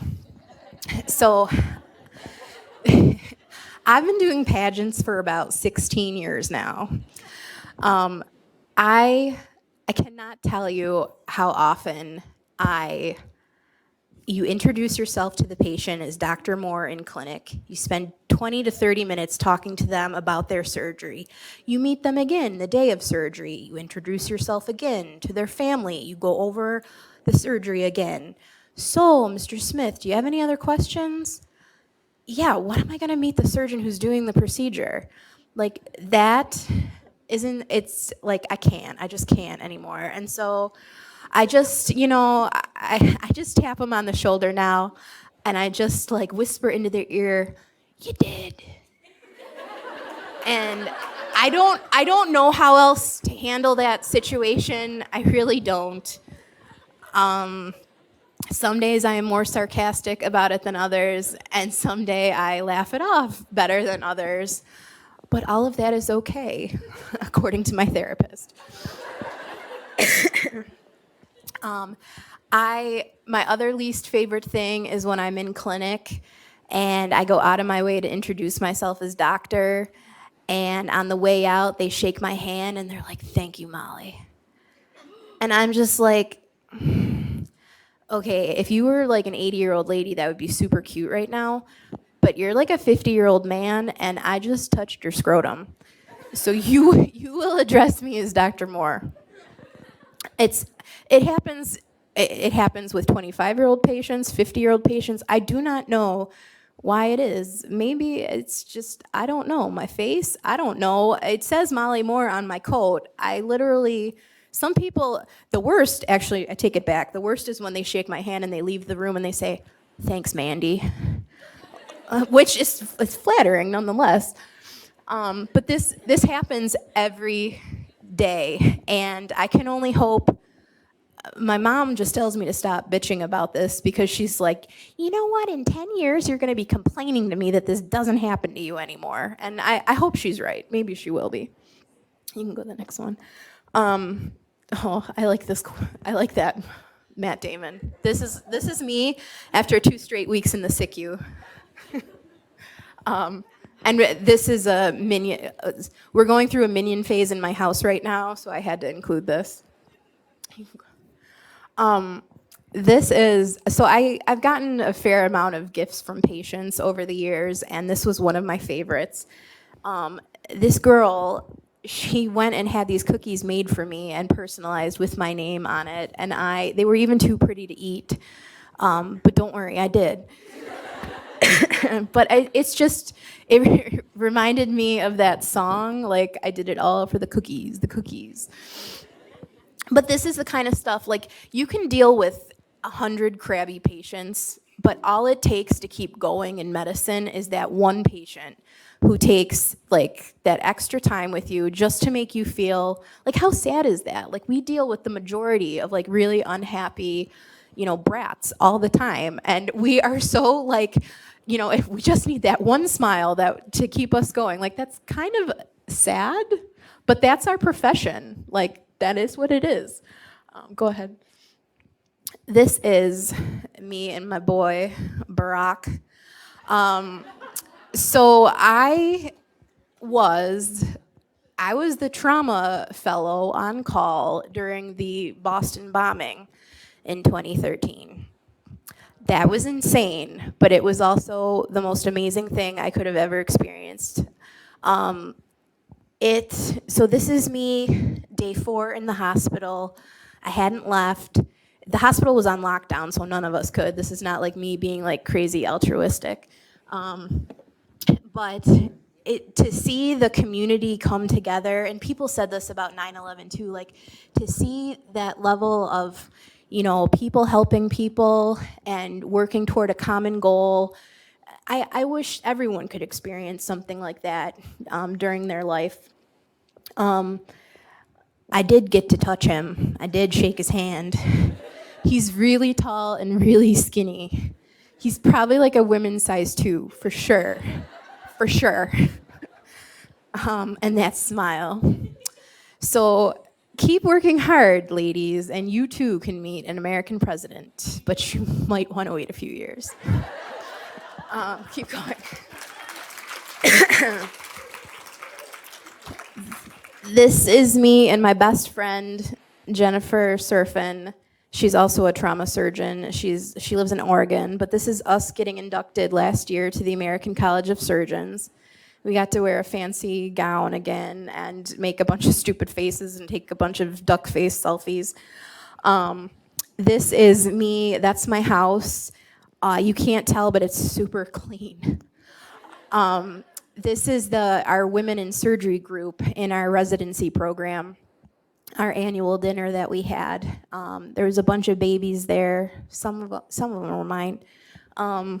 But so originally that sign said girls just want to have fun with knives, but I was cautioned to take that off. Go ahead. These are a couple more outings that we've had. And again, this is mostly just to encourage the mentorship.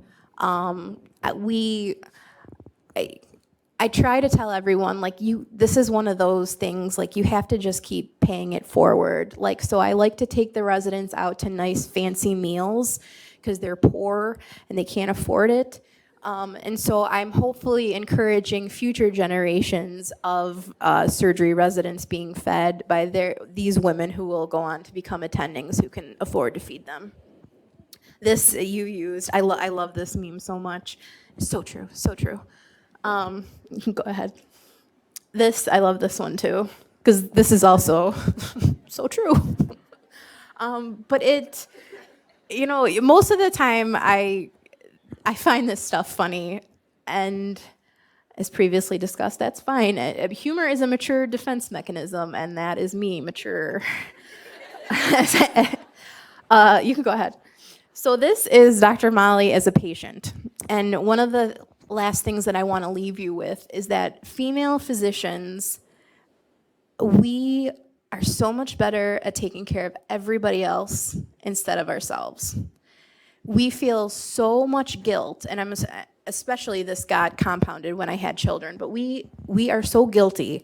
Anytime we want to, again, I don't know what this feels like, but you want to go to a yoga class, or you want to go running, or whatever it is, even buying yourself a nice pair of shoes, we feel guilty over that, and that's so stupid. We put more judgment on ourselves probably than anybody else. I had right lower quadrant pain for 6 months, and being a general surgeon, I was sure that I had acute appendicitis, but that's not a thing to have acute appendicitis for 6 months.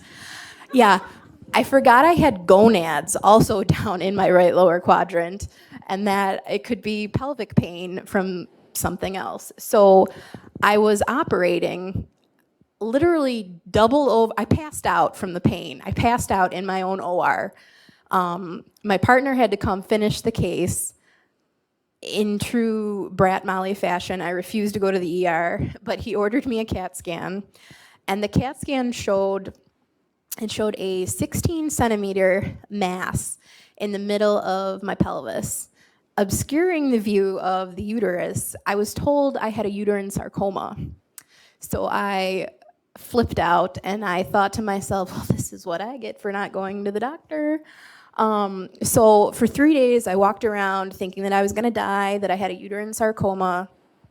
I went to Roswell and finished up my workup, and turns out it was just a huge dermoid tumor. Now, dermoid tumors are, quite frankly, the grossest picture that you'll ever see in any medical school textbook, and so of course that happened to me. And so of course I made him take me a picture.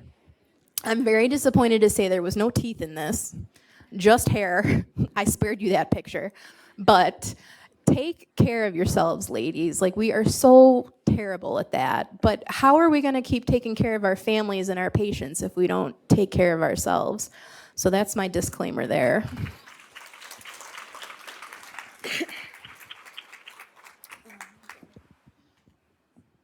Is there more? Oh, and this is my end slide. These are my puppies. That's her first day of pre-K last week. Stella's 4, Gemma is 2. That was little Gemma as little surgeon Gemma. And how cute is she, and how jealous am I that I don't look that cute in scrubs? So contact me if you have any questions about surgery. I'm very interested in career development. Come introduce yourselves to me when you're in your surgery clerkship, and available for questions at the end.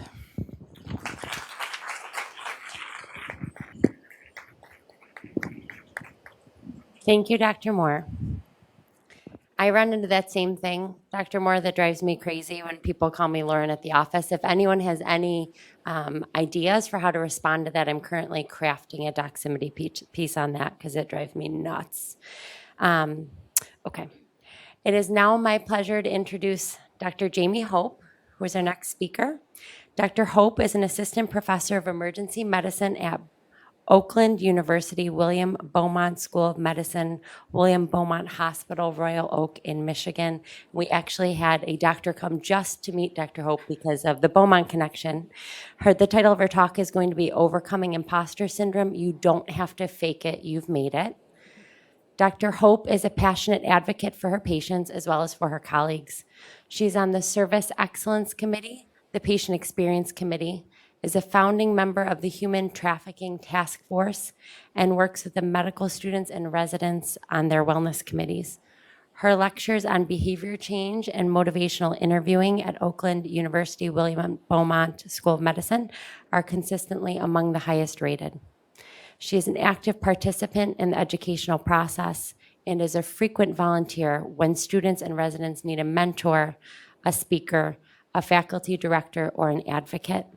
The students created a Facebook wellness page to stay connected with each other and with Dr. Hope in order to receive her support in coping with the rigors of medical school.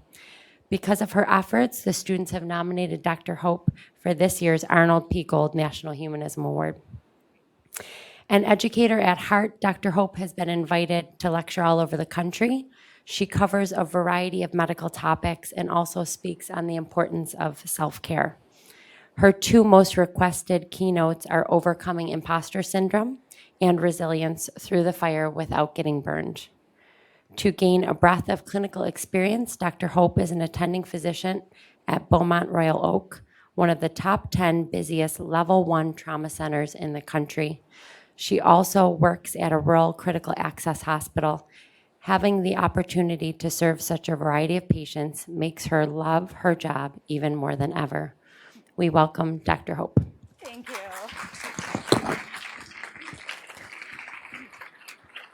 Okay, is this working? Is this on? Okay, cool. Thank you so much. What an awesome opportunity to get to be here with you guys. First of all, Buffalo is beautiful. I told some of my friends that I was coming here, and they're like, oh, I'm so jealous. You've got to check out the town, and getting to see the sunset last night and hang out with some really amazing people has been awesome. I know we're running a little bit behind in terms of the program, just like literally every conference I've ever been to. But with your permission, if you'll stay with me for just is that not working? Don't allow it. Okay, I'm usually loud enough without a mic, quite frankly. Okay, now better? Okay, cool. With your permission, if you'll stay with me for in less than 25 minutes, I want you to walk out of here with action items that you can do today in your real life and feel empowered. Also, with your permission, it would take like succinylcholine to get me to stand still behind this podium, or a lot of duct tape. Is it okay if I walk around a little bit? Is that okay for filming purposes or whatever? Okay, cool. Thank you. Okay, so before today, how many of you guys have heard of imposter syndrome? Okay, so that's a good thing. So I want you to look around because this disease is very, very prevalent. So we're actually going to treat it like a disease. We're going to talk about the signs and symptoms, and then we're going to talk about the treatments. So lest you think this is a rare disease, I want you to know that this affects 70% of educated, affluent, and successful people. Look around this room. 70% of people say that they've experienced this. The other 30% may just not be answering the survey, honestly, if you've never felt this before. So, in the way it can manifest itself in so many different ways. Dr. Moore, I love that you stood here and said that you were experiencing that because like acute care surgeons and trauma surgeons, let's all be honest, that's officially one of the most badass professions. Like that is so cool, and I love that you said that because this phenomenon is so real and so pervasive, and especially it does occur among men, but for women on top of those internal feelings of insecurity, we literally have a system working against us to pay us less and occasionally grope us. So, seriously, so understanding this phenomenon, so this, we've kind of gone from where Dr. Van Dis talked about how we need to change the system and all that stuff, now down to this is where you get the opportunity to change your internal self and system so that you can get out there like these amazing women and be a rabble-rouser for change. So, some of the ways that it manifests are saying things like these. Why would anyone want to see me in a movie again? And I don't know how to act anyway, so why am I doing this? Now, if you hear that quote, you think this person's probably an inexperienced actor, possibly not very good, but what if I told you that this person has had 21 Oscar nominations with 3 wins, 31 Golden Globe nominations with 8 wins, and at 389 total award nominations is the most nominated actor of all time? Anybody want to guess? Meryl Streep, you guys have heard this before. Greatest living actress. All right, let's do another one here. There are days I still wake up feeling like a fraud, not sure I should be where I am. Okay, that was me. No, just kidding. It is me, but this is also somebody famous. So what if I told you that this person's street cred includes one of Time Magazine's 100 Most Influential, former Chief of Staff for the United States Secretary of Treasury, with a personal net worth of about equivalent to what my student loans are? Anybody want to guess? No? All right.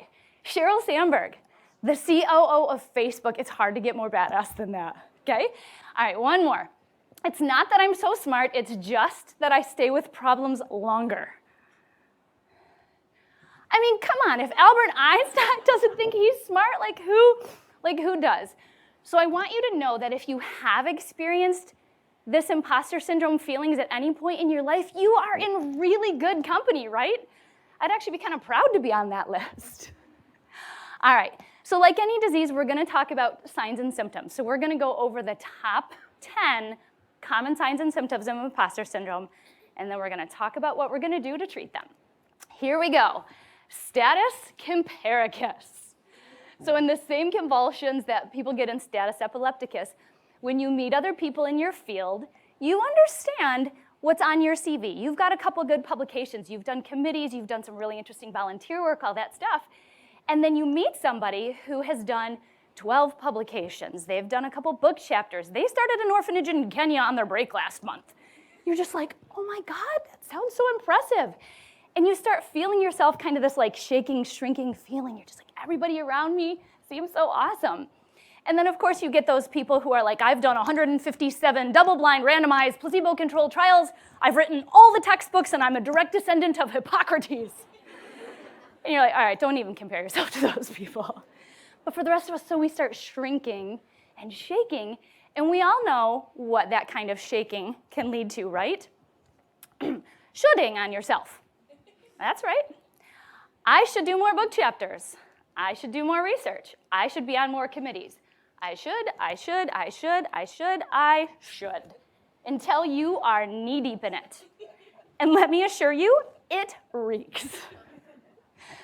So what all that shoulding attracts are these guys. Automatic negative thoughts. How do you recognize these? Think about it when somebody gives you a compliment. That is a beautiful dress. And the first thing in your mind is like, oh, no, I have no fashion sense. I usually look like I'm homeless. Whatever it is that we say out loud or in our heads. When you look in a mirror, instead of seeing how amazing you look, you're like, God, my hair is so frizzy today.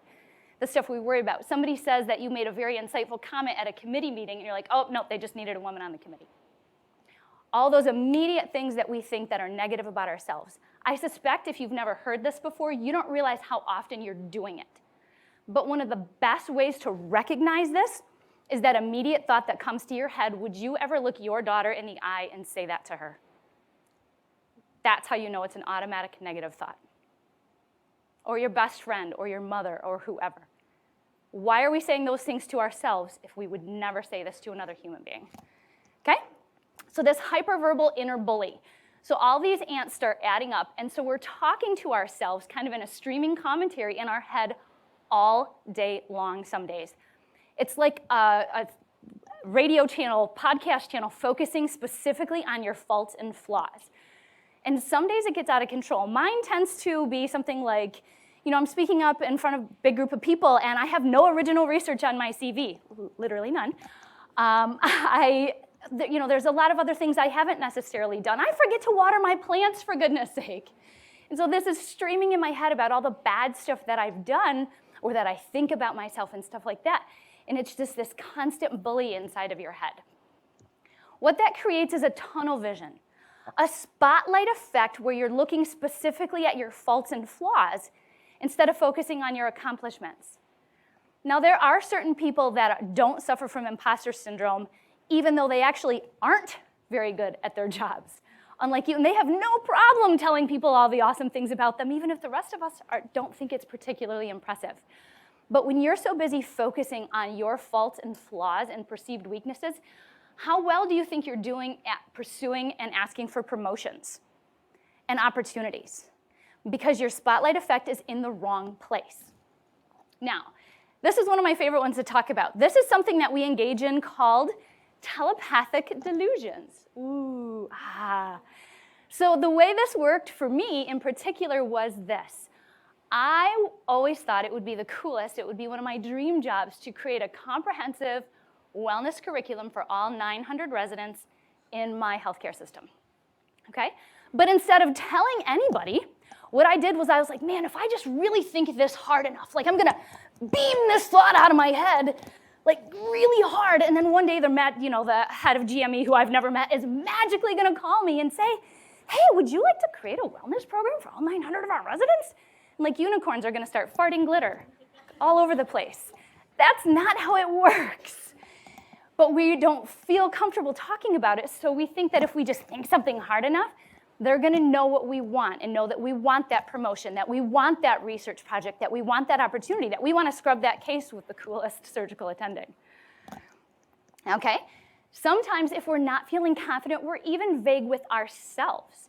We're afraid to admit that we have these big ambitious goals and all of these interesting things that we wanna do, so we don't even tell ourselves exactly what we want. We just think, gosh, I'd really like to do something at some point, but really don't specify exactly what it is that we want for ourselves. So we start engaging in things like hiding and self-sabotage.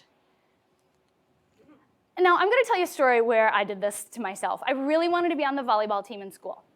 And so I went to tryouts the first day, and it was clear that I was good, but a lot of people were better. So instead of going home and practicing and getting psyched and really bringing my A game the next day, I came in and completely half-assed it. Completely. Spoiler alert, of course, I did not make the team, because nobody wants somebody like that on their team. I thought I was protecting myself from rejection, but what I was really doing was preventing myself from getting something that I wanted. And that was a really important lesson that I learned. Also, we procrastinate. I love memes. Somebody told me I need to cut all the memes out of my lecture, and now I will fully reject their advice for the rest of my life because memes are my favorite thing ever. It's the best therapy. We procrastinate because if we don't finish, then nobody can judge the final product. So these are some of the ways that we sabotage ourselves, particularly when we're suffering from imposter syndrome. We are so worried about being perfect, looking perfect. We feel like we have to do everything right in all these different ways, or everybody is gonna judge us.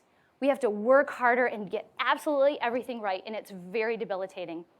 And when you take all of those things, so you're already feeling a little bit shaky from not feeling confident, from suffering from imposter syndrome, and then on top of that pile, your goals, your dreams, your family, friends, hobbies, anything like that. And it's so easy to start feeling overwhelmed.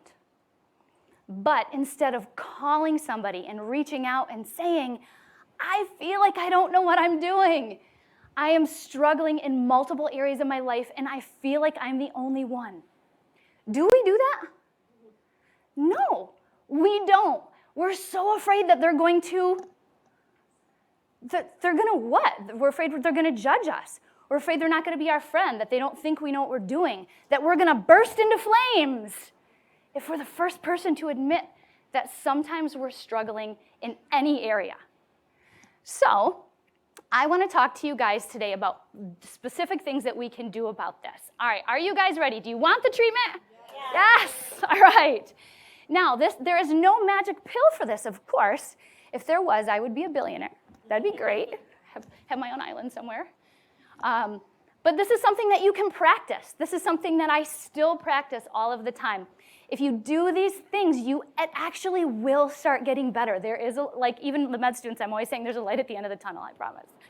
But even with the feelings of imposter syndrome and these problems with confidence, it really does get better. So when you're suffering from status comparison, and you are shrinking and shaking because you're talking to somebody who's so awesome and it's making you feel small, what I want you to do is shake it off. Love this picture. Because the truth is, the person you're talking to is awesome. That doesn't mean that you can't also be awesome. She didn't use it all up. Like, there's plenty of it to go around. And only you can be awesome in the unique, specific way that you are awesome. This is a quote I love from Kurt Cobain. Wanting to be someone other than who you are is a waste of who you are. Look at these people who are finding and pursuing their passion. In addition to being an amazing doctor, Dr. Van Dis is trying to change the world. That is her unique type of awesome, and I absolutely love that. And what if she wasn't out there doing it because she was at home feeling insecure today? This is amazing that people are getting out there and doing it, even the days where they're not feeling necessarily the best. You absolutely can be awesome, and you can change the world. All right, when you are shooting on yourself, all over yourself, you've got to buff up that resume, right? Improve that CV. Okay, so when you are shooting on yourself, I am going to send 2 people to your house, in your imagination, of course. So number 1 is my incessantly questioning toddler. And number 2 is my neighbor's snotty teenage kid. And this is how it's gonna go. So if you say something like, I should do more research, the toddler will come up, tug on your hem, and say, why? If any of you have toddlers, you know that's pretty much your entire day. And so if you can say, because research is the thing I'm most passionate about and that's how I'm gonna change the world, okay, fine, he'll just accept that and go color on your walls. But if your answer is something more like, because Sarah has a lot of research on her CV, then the snotty teenager is going to barely look up from his phone, roll his eyes at you and say, oh, who cares?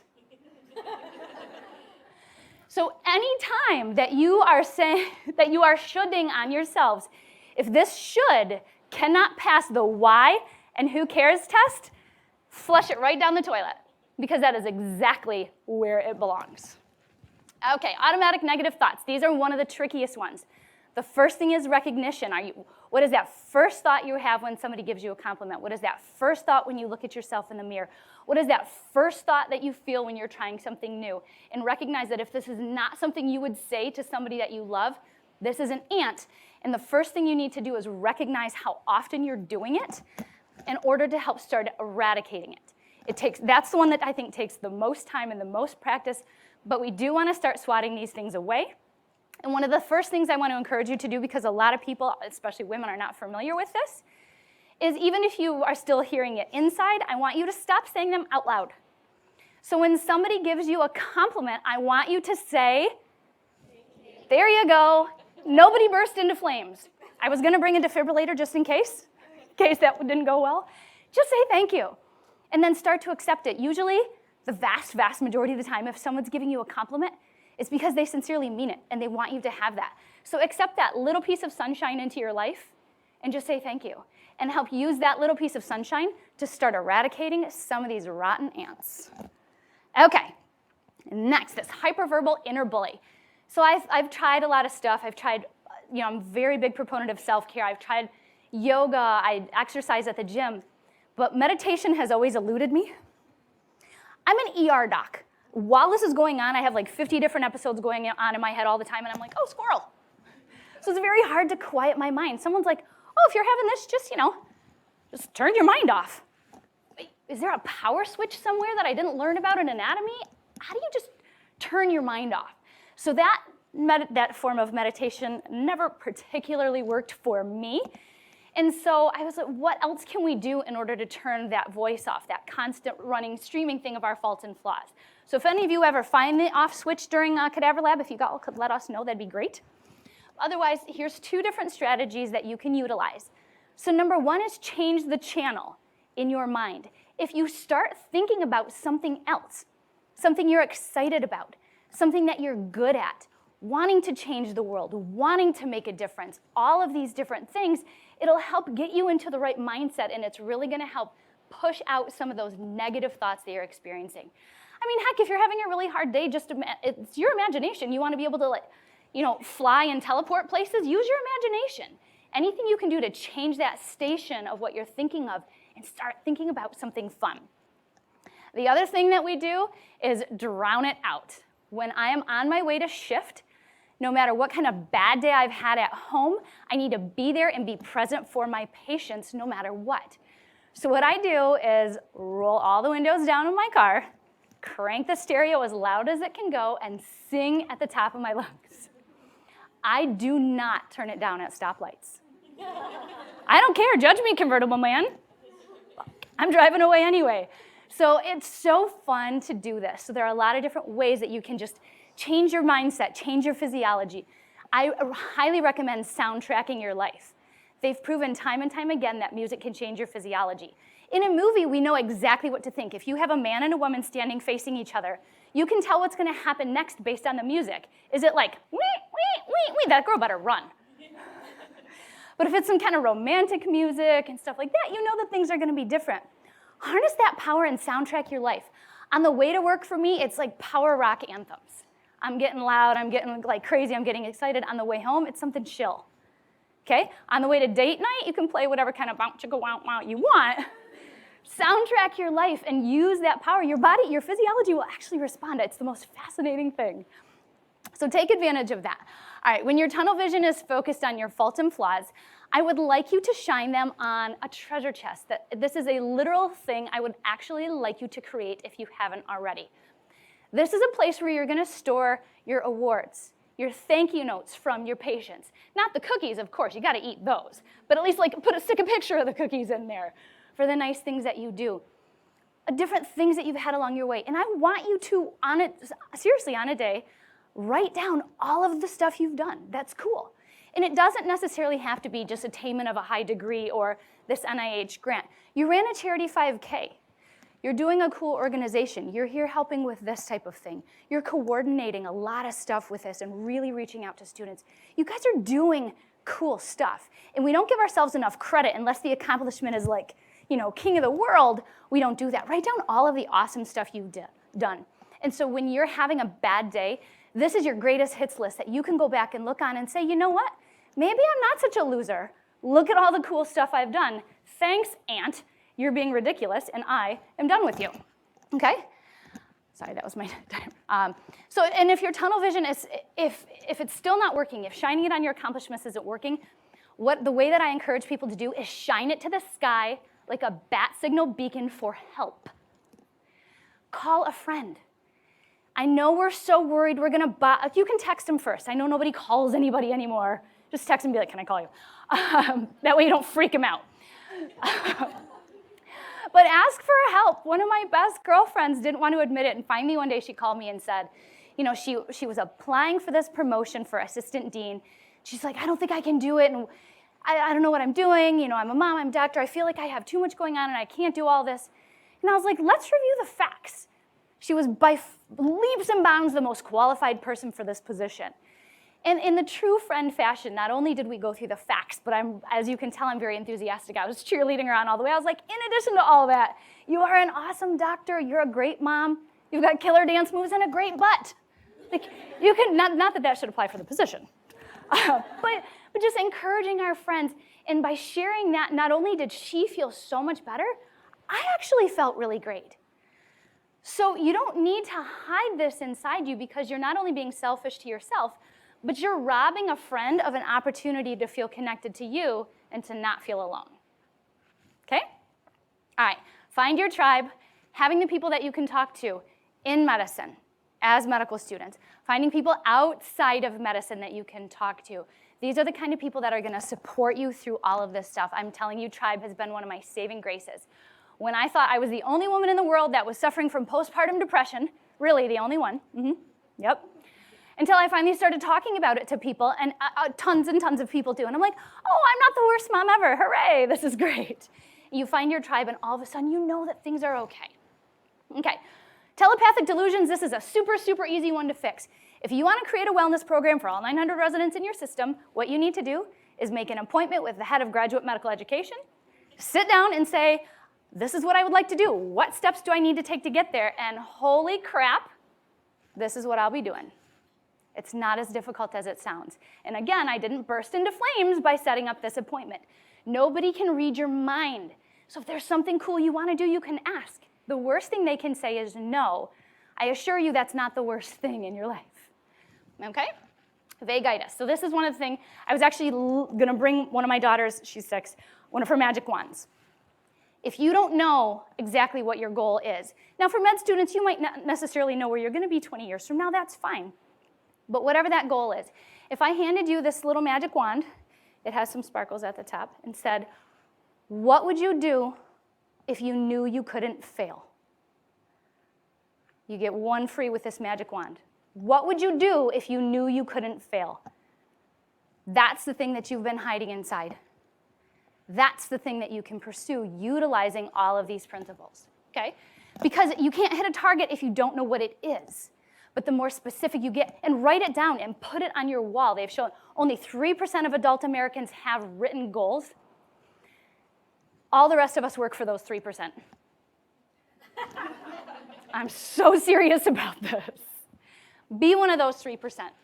Okay, stop hiding, stop half-assing stuff, stop procrastinating. Again, you're not protecting yourself from rejection, You're preventing yourself from achieving what you want, okay? You gotta write down those goals. It's okay to know what they are. Perfectionism. We're so worried about what other people think about us.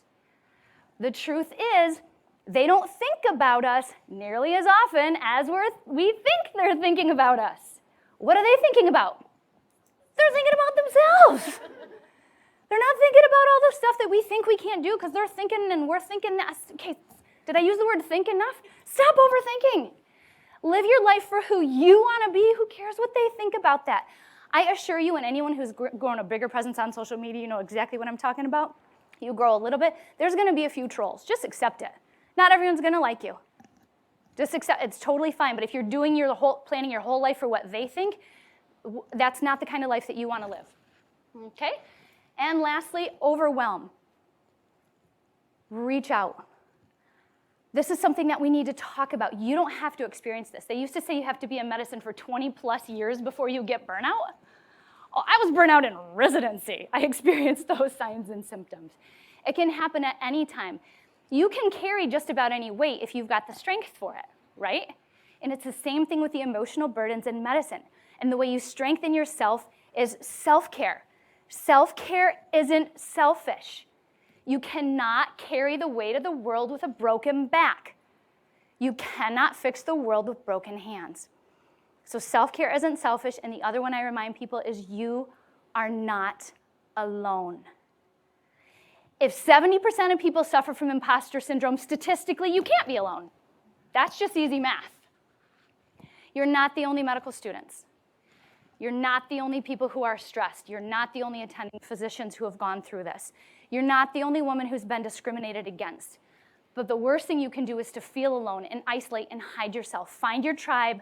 Self-care isn't selfish. You are not alone. There's so many ways that you can go about doing this. Okay, so this is a disease, and if we continue to practice these principles, we're going to start managing it with ease. Now, I'm going to conclude with this abridged version of one of my very favorite quotes.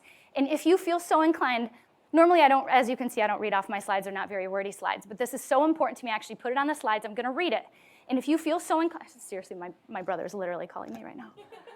Awesome. Just answer the phone and tell him I'm busy. But if you feel so inclined, read this along with me. Take this quote. I have this up in my office. So if you want to say this with me like a pledge or a manifesto, this is one of my very favorite quotes. I'm going to turn around so I can see it, by Mary Ann Williamson. Our deepest fear is not that we are inadequate. Our deepest fear is that we are powerful beyond measure. It is our light, not our darkness, that most frightens us. We ask ourselves, who am I to be brilliant, gorgeous, talented, and fabulous? Actually, who are you not to be? Your playing small does not serve the world. There is nothing enlightened about shrinking so other people won't feel insecure around you. We are all meant to shine. It is not in some of us. It is in everyone. As we let our light shine, we unconsciously give other people permission to do the same. As we are liberated from our own fears and imposter syndrome, our presence automatically liberates others. Look at the accomplishments in this room. If we typed up a CV for this entire room, it would be miraculous. It would be amazing. You spent your time here today to learn about these principles and to really make a huge difference in your life. Like what is it, reclaiming your potential? Yes. Yeah, reaching your potential. I couldn't think of the words. See, not everybody's perfect. Reaching your potential. This is how you're going to reach your potential. And let your presence liberate others and know that there's a light at the end of the tunnel. Self-care isn't selfish. You are not alone. And you don't have to fake it. You have already made it. Thank you.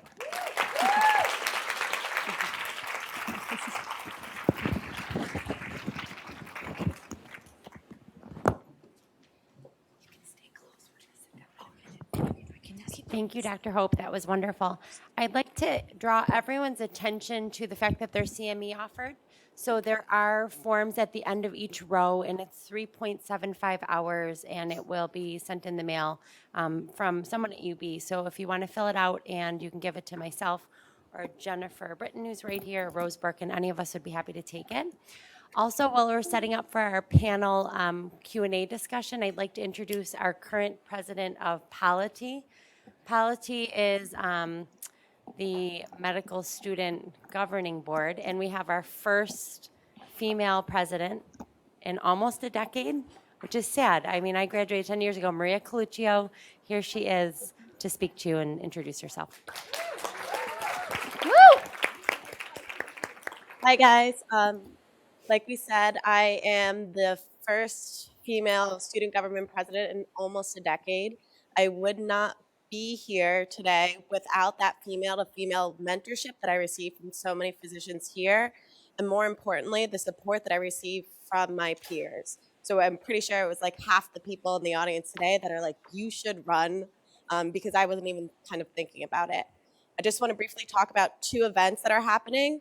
One is a Polity fundraiser that we have every year, and we would love to see physicians and other people at. It's a golf tournament, so if you want to play golf with a bunch of med students, if you want to avoid us at all costs anyways, you can sponsor a hole and do that too. There is also a really great organization called the Human Rights Initiative. It's a student-run asylum clinic out of UB here. We train physicians to perform pro bono free evaluations for survivors of torture that are seeking asylum in the United States. We're holding a training on October 6th. We're really looking for physicians to come and get trained.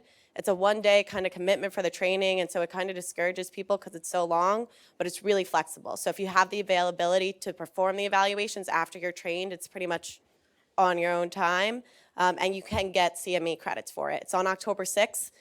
You can find me and we can sign you up here. It is free. So you can come up and find me afterwards. Thank you. Okay. And we'd like to invite Judith Biltikoff and Jane Van Dis and Jamie Hope to the podium over here to answer questions. There are microphones. This is really snazzy. There's microphones on your stations over there, and you press the button and we will hear you.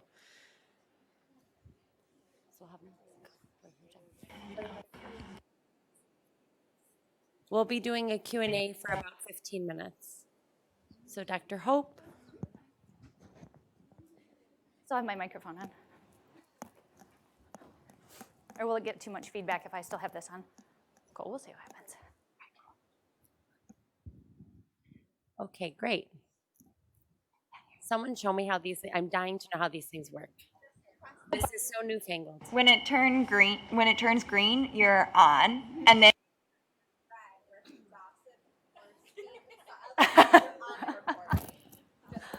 That is awesome.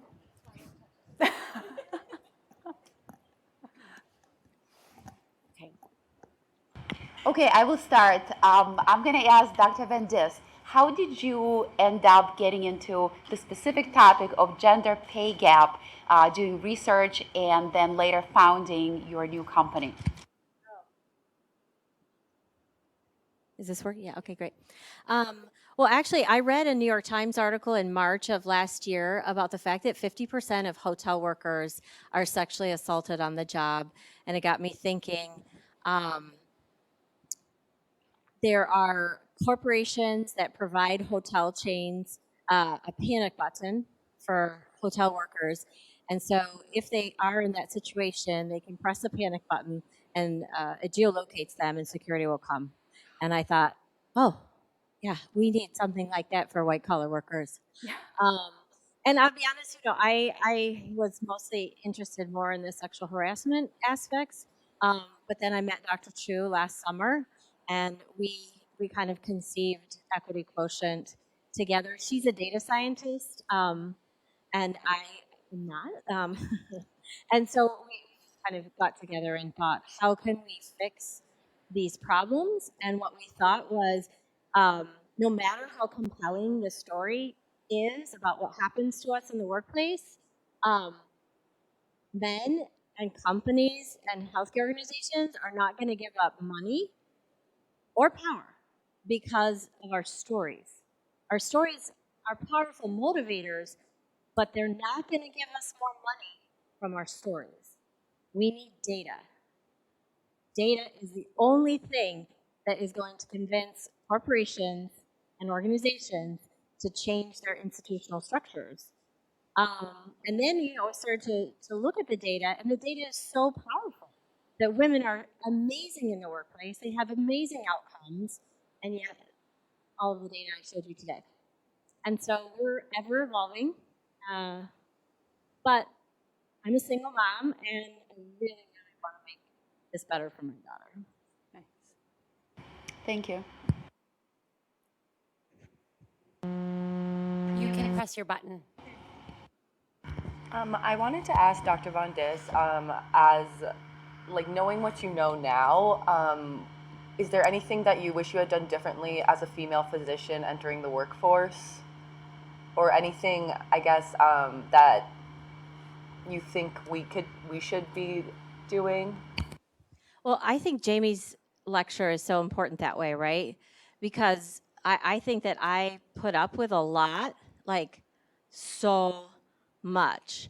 As an OBGYN, as a general surgeon, it is a boys' club.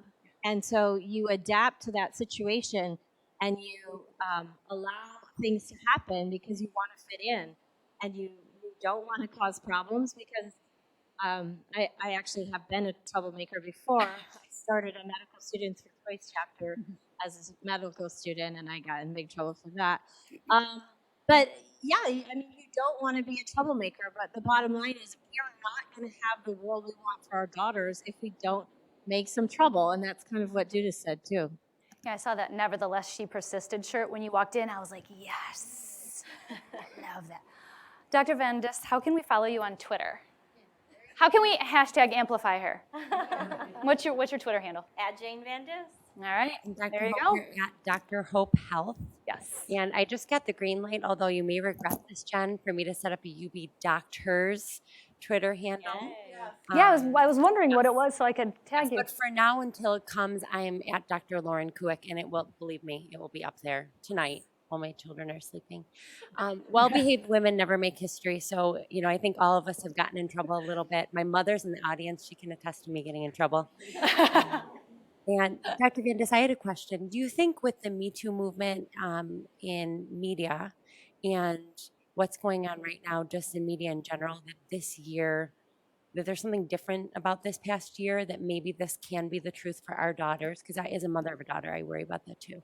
I actually really do. I don't see this losing steam, thanks to #Ronan Farrow. Yes. No, I actually think there's been a tipping point.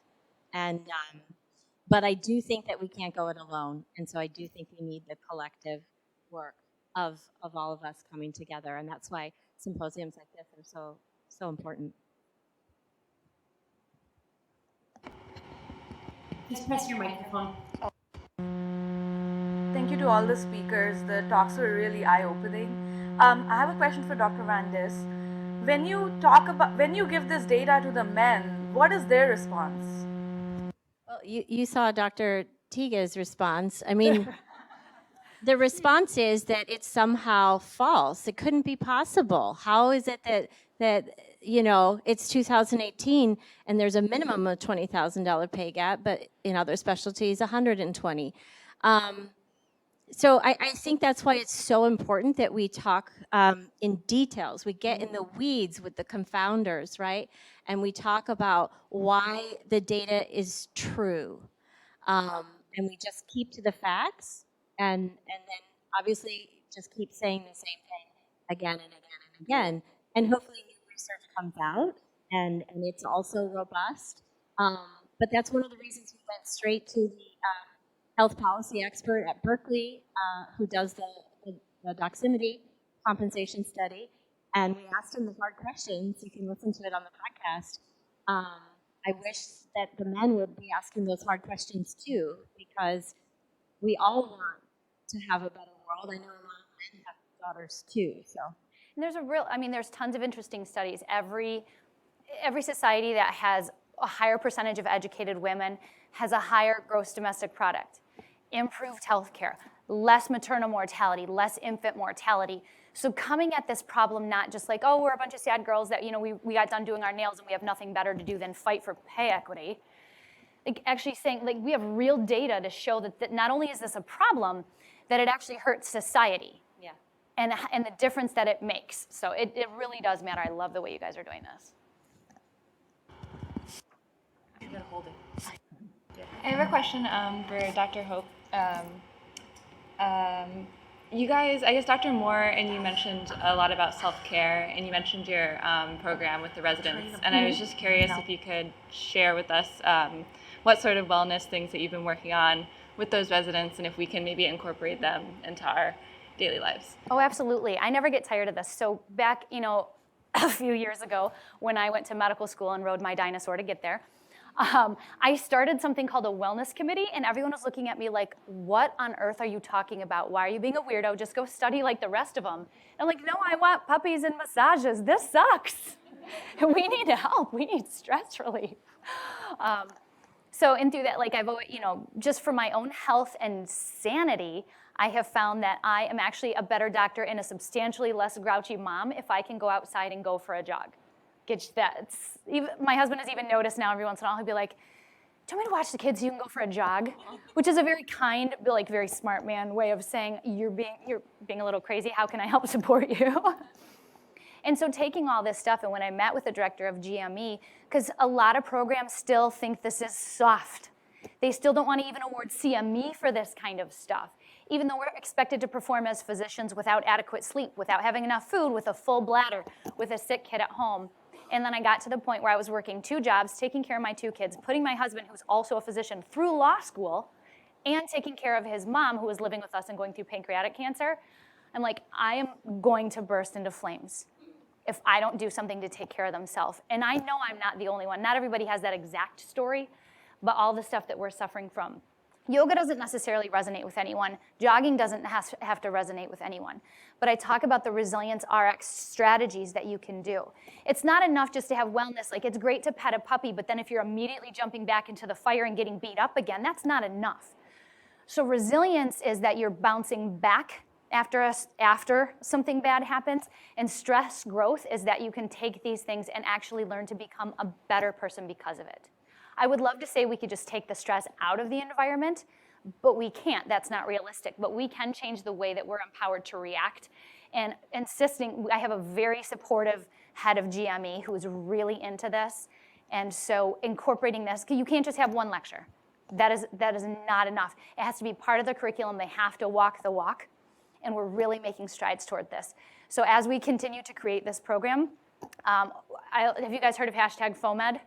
Free open access medical education? I will create this entire program and give it away. It's gonna take about a year of my life, and I will give it to any program in the country that wants it, because this stuff matters. Excuse me. Over here. Oh, okay. So I wanted to thank you so much. This has been a lot of fun, a lot of interesting material. Just a couple comments about equity, pay equity. There's a lot of information online about what your specialty, what your community, what your region should pay. You should get that information when you're looking for positions and jobs. You should make sure that you're in that ballpark. That information is out there. When you do get a contract, make sure you take it to a lawyer. Make sure that that contract is reviewed by somebody who's a contract lawyer with some experience in the medical field. If there are women partners in the group, find out how they're being treated, how they like the experience, and if they're moving up in leadership. And stop saying no and start saying yes. When you take a leadership role, you have more control and more power, and your life quality goes up. It's easy to say no because you feel overwhelmed, and it actually gets easier when you say yes, and you're at the table. I tell my children, it's great to be out there protesting and have a sign, but if you're at the table, if you're at the board of directors table, you have a bigger voice. Any board of directors you can be on, anytime you can be more involved, say yes, take a chance. You can always leave if it's too much, but you're going to see that you're making your contributions are invaluable to you and to everyone else. And mentorship. You know, definitely take every opportunity to mentor that you can. And when you can, if your specialty is such that private practice, solo practice, group practice with other women, it's really an inspirational experience. And financially, all the pay equity stuff goes away when you own your practice. Thank you. Dr. Van Dis, you have a flight to catch? Do you have any parting words for us? And thank you so much for coming today. We do have a gift for you. We have it with Denise. Okay. My only words are that I wish every medical school could have a symposium like this. Yes. And hopefully you guys will be a model for others, because as you were talking, I was thinking, oh yes, they did negotiation 2 years ago. Combine that with pay, you guys are really putting together amazing information for your community. So thank you. Thank you for coming.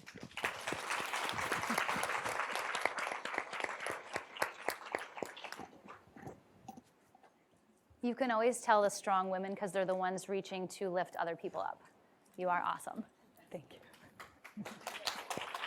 Thank you, Dr. Van Dis. Thank you. Thank you very much. Safe flight.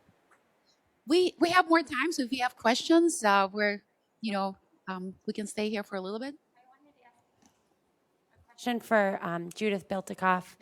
How do you get it? It seems to me from your presentation that you speak on this topic often. How do you get into speaking at various symposiums and things out of your everyday career on this topic? And do you have any advice for students in the audience who may want to speak in their professions? I don't really. I get asked to speak at these things.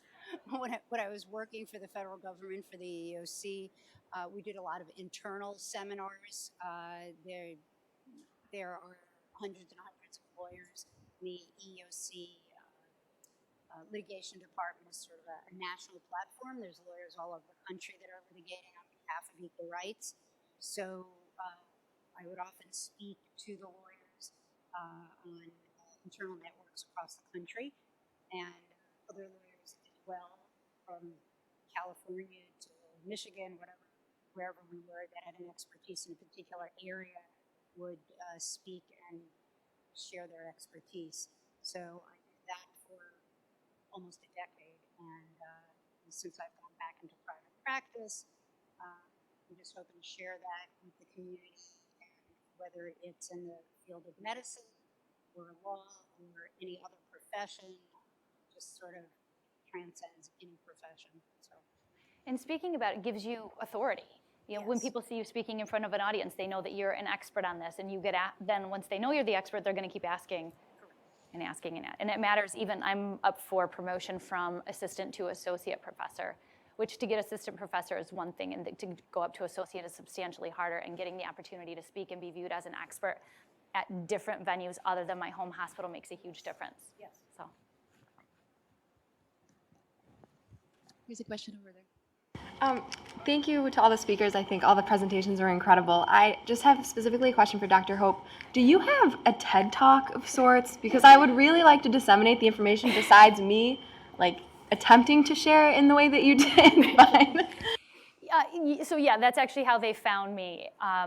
It's a slightly less polished version. It's similar to what you heard today, so because you guys already know that, you saw it. It's a smidge unpolished, and that's not imposter syndrome. It's that the slides legitimately weren't working, so the first minute and a half of it seemed kind of awkward. And then I think you can see the point in that talk where I decide I'm all in. There's hundreds of people in this theater, and I've got the microphone, so I'm going in. So it was released on Vimeo originally, where there were a couple thousand views, but it got put on YouTube. So if you just literally search on YouTube, Dr. Hope Imposter Syndrome, it'll come up. So there we go. And that will be linked to on our new UB Doctors Twitter page, hopefully tonight after bedtime. I swear the only time I ever get stuff done is yes. Yeah. Yes. Until your youngest goes to school and you have 6 hours at home by yourself on your day off, and just is that a thing? Yeah. Oh, that sounds nice. I just want to add one thing. So Dr. Van Dis has already left. So I also do some litigation. I've done quite a bit of litigation on pay equity and stuff. But one of the things that I just wanted to touch on is when you're negotiating, women tend to negotiate from a position of weakness, and they start at a very at a lower pay scale, right? And so in their mind, when you negotiate, they start at a lower position. So if you start lower, you always are behind the 8 ball. And if you get a raise, you're always lower. So, don't go in and negotiate and think that you're not worth more than you are. And don't say, well, I've been away from the job for a little while. I took some time off because I took time off to have a child and care for my child. Or I want to be nice. Yeah, I want to be nice. Or they offer you $20,000 less than you are pretty sure that your male colleague has been offered. But if I say no, I might not get that job at all. Go in from a position of strength when you're negotiating, because your next job, they're going to say, oh, well, we're giving you a raise. Here's $20,000 more. But it's $20,000 more than you should have gotten in the first place. So, are there any books you recommend? I've read Women Don't Ask and Nice Girls Don't Get Rich. Any other books you recommend? I don't, but all I know is you've got to go